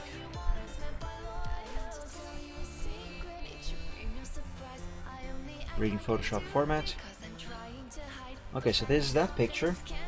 Let me disable the background, so we only have also the watermark and the text, so we only have the characters. Here you can see on this part of the screen where my mouse is circling, these are groups. If I expand them, they all contain all the layers that I have used for the picture. And look at this, look at how many layers are there for these characters, not to mention a subgroup for their eyes. Let me zoom in a bit. Let's go here on his belly with the leg, which is what I was talking about before. So if I select this layer here, Mike / any body, and I hide this, the body disappears, and you can see where the head was. You can see the shape of the head here, but that's because that is yet another layer, one for light effect, which what is that? Where is that? I don't know, it's somewhere in here. It's this one. There we go. So yeah, that's one layer. And if I want to like interact with the leg, that should be right leg, this layer here. Yes, see how it is completely separate? There, that's the leg. Now it's no longer a leg. I don't know what that is anymore. But yeah, to give you a quick example, let's say I want to shade this again. Right, let's go here. Let's pick. Let's say I want to make this area a little lighter. Let's pick the dodge tool. Exposure 50%. Yes, that's fine. Let's pick up some random brush. Alright, so I want to make this lighter. You're going to see right here. You see this line art? this dark green line here that defines rather, the chin line and separates his head from his paw down there. So this whole area here is not supposed to be brightened up, which is what I'm going to do to the chin. So like apply here. Okay, oh there, yes, nice. Now that has more light there. But at the same time, also does the paw, which is not supposed to because it has a shadow being cast on top of it. If I press Ctrl Z to undo, you can pay attention to this area here. You will see. I'll press Ctrl Z to undo and then redo again. You will see it becomes darker and lighter again, at the same time as it does this here. See there? Brighter, darker, brighter, darker, brighter, darker, brighter, darker. It is affected because it is in the same layer. But if I were to do the same thing with his belly here, which is on a different layer from this leg, mind you. Actually, no. Let's instead make this darker area of that leg a little darker. So let's right leg. Is this one? Yes, this one. Because it is on a separate layer. Highlights, yeah, sure. It is not going to affect one bit of his belly there. It's still bright as it was supposed to be, as it is supposed to be. So yeah, layering is great. It is very, very useful. And if MS Paint, this program that I am using to sketch the picture, had layers, dude, this would be perfect. Paint would be a perfect program for basic drawing. It is great for sketching pixel stuff as it is already. But if it had layers, it would be perfect. I wish it had layers. It would be so good. Anyway, back to this. Before I proceed any further, because basically now what I need is to do the touch-ups and tweaks and fixes on the human. But before I continue that, I want to see what all of this looks like together without any lines intersecting with one another. So let me go over here and do this, and that is not quite what I meant to do. There we go, that's better. You try using Paint, it was a nightmare for you? Why was it a nightmare? Such a good, simple program to use. Look at how easily you can use it. It's great. No, wait, what am I doing here?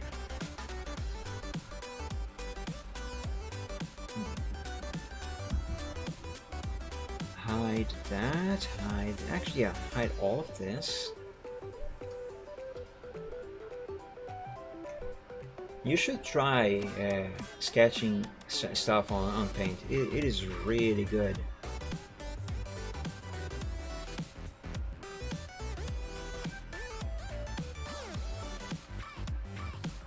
Okay, so that is done. Now it looks like the human is just on top of Charizard somehow. That is fine.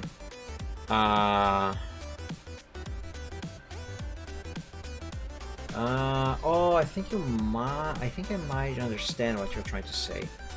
So what you mean is your paint does not look like my paint? Is that it? Does your paint kind of look like this one here? Kind of like this? Or it looked like this one when you try using it? Because this version of Paint, the classic Paint, it is indeed far inferior to this version of Paint. The classic Paint, as it's called, it was bundled with Windows up until Windows Vista. This version that I am using here is the version that they completely revamped and reworked and improved a lot. And this is what is bundled with Windows since Windows 7. So yeah, this version is way better than the other one, than the classic. Okay, now I want Charizard's arms. And let's make a new window.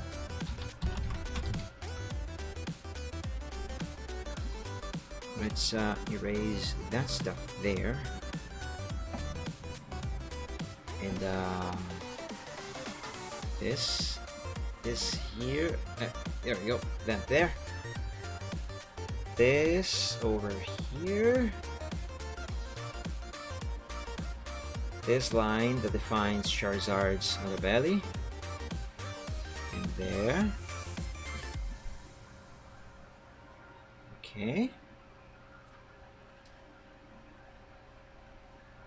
There. That there. But I mean, Matt, if you are using Windows 7 or above, then your current version of Paint is pretty much the same one that I am using here right now. And this one is very easy to use. And compared to the classic Paint, I believe I can say it is advanced. Oh, I gotta change the human's color here to something else. Let's make him red. Just so I can separate all the lines that we need to be erased. There we go. Now let's place Charizard's arms on top of him. And let's do this. Let's draw a line right here. And let's erase the human. Oh, not that! Let's erase the human parts that are showing inside Charizard's arms. There's two of them. Oops. There we go. Down the claw. And now let's color everything black, and we are going to have a very good idea of what all of this looks like.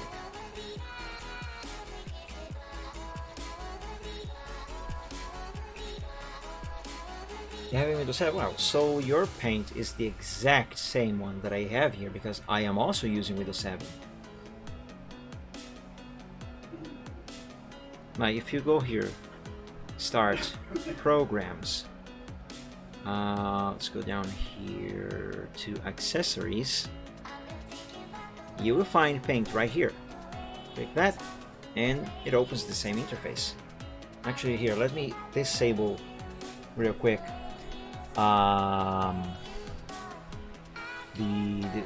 the stream overlays. That's not the overlay. That was the entire stream. Hey, Iced Miltos, welcome to the stream. Happy Friday, and welcome to the stream. Thank you for joining. There we go. So that is Paint on Windows 7 and above. So your version should be the exact same as this one. Yes, of course I have washed my hands, Iced. I only have clean hands when I use my computer. Anyway, yeah. I think that is looking quite alright. It looks quite alright so far. How about we add some colors to have an even better idea of what this looks like so far? So let's copy this piece of Charizard over there so I can have his colors. There. Really, Iced? Oh, I'm sorry. I'm gonna copy this as well. There we go. Actually, no, not that. This portion over. No. Yeah. This portion here, so I can have the basic colors as a reference. And let's see, let's add some colors here to Charizard. Yeah, no, not there. Here we go. Tail, wing, another wing, chin over there. That's the line art. God dang it. Wing there. Another leg there. What am I looking at over here? I think there's a line there that I should have erased, but I forgot. Isn't there? Let me check here. I think there is. That doesn't look right. Let me check the original. Yeah, there he is. No problem. This here is just a experiment to see what it looks like so far.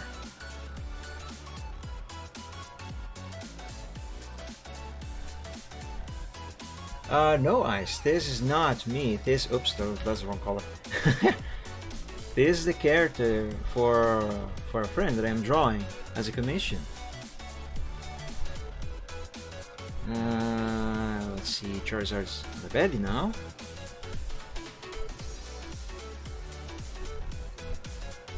And let's give the human his colors as well. Huh, orange on orange. I just realized. I'll color these over here as well. There we go. Pants. No, I forgot to color over here. Well, do I have a basic idea? Alright, yeah. I think this is working fine so far. Just gotta do the necessary fixes on the human character, and all of this will be ready for vectorization. You know, drawing the final line arts with vector lines on CorelDRAW. Ice Mildos, thank you so much for the follow. Maybe green for your shirt so it contrasts better. Yes, I was thinking about something like that. Because orange on orange, I mean, the shades will be different, but the colors, I mean, it might clash a bit, you know.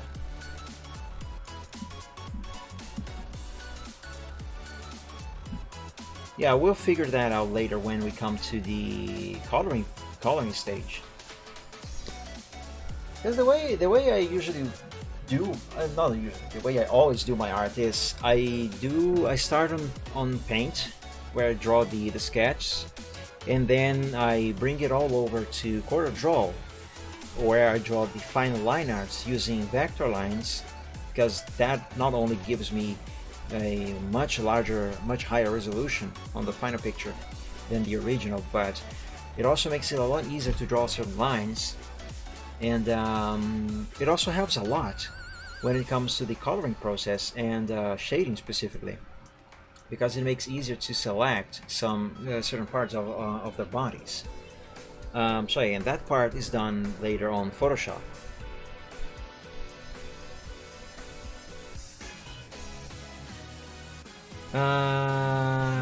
But yeah, this is pretty much, you just gotta do the fixes on the human. Did I save this to the... Yes, I did save this to the progress sheet. Excellent. Right, let's see here. Whew. How long have I been streaming for? Almost 4 hours now. Oh man, time goes by so quickly when we are having fun. Okay, I think this is all the time that I'm gonna have for today. So yeah, on the next stream, or maybe actually not just on the next stream, I'll see if I can make some more progress on this sometime this week if I have the time, so I can save time actually.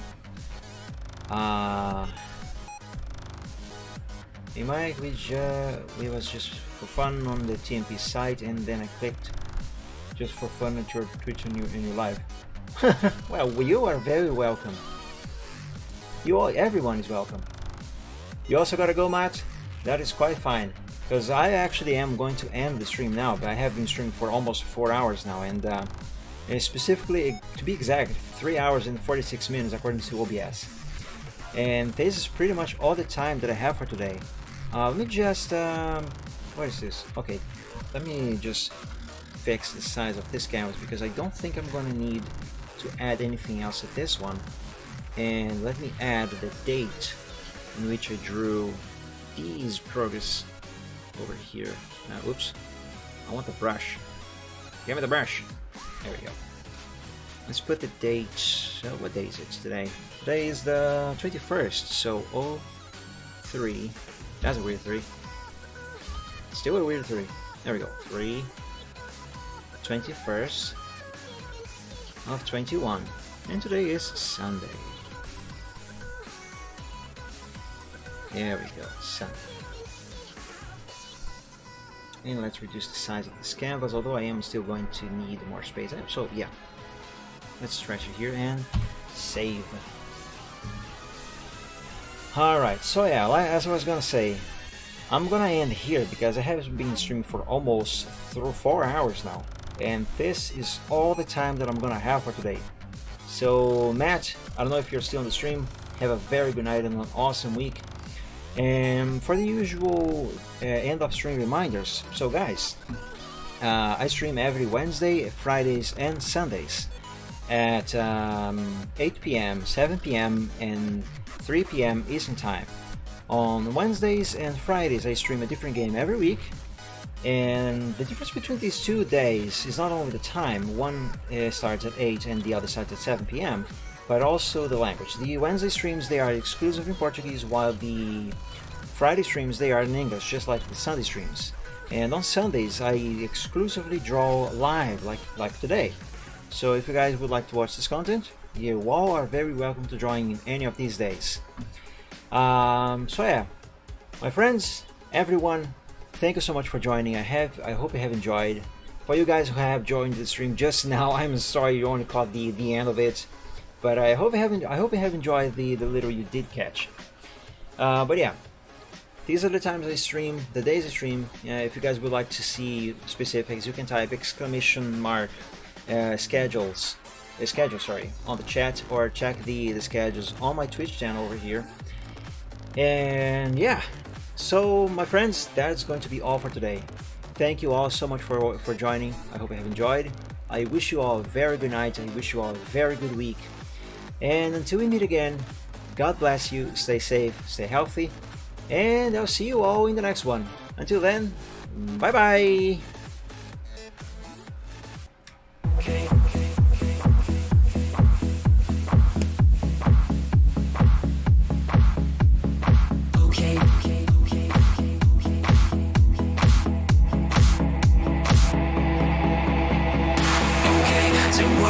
Some problems and we don't know what to do.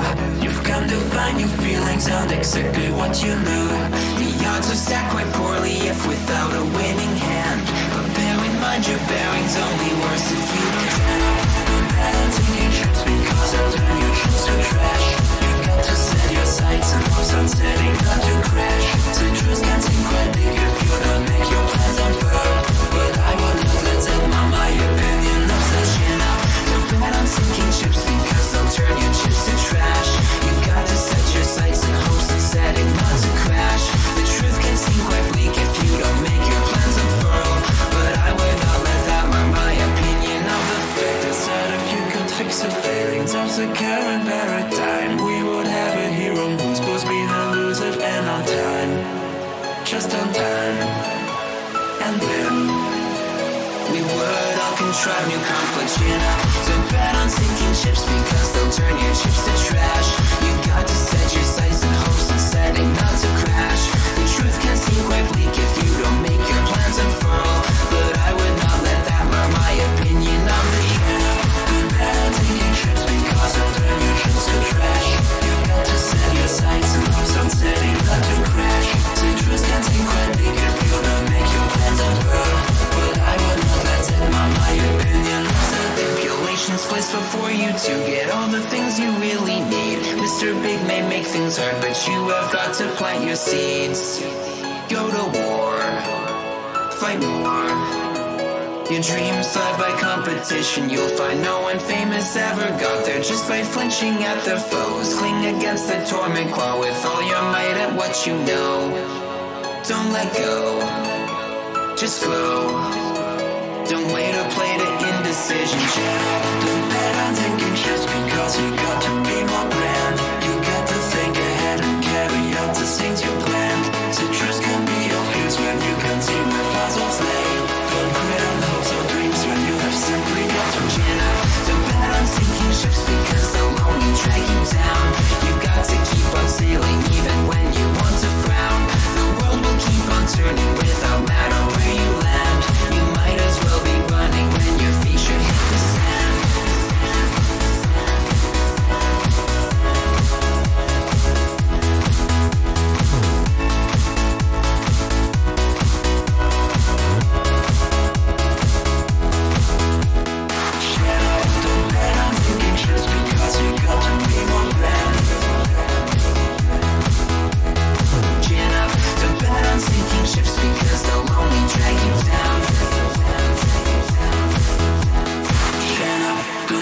taking trips because they'll turn your trips to trash.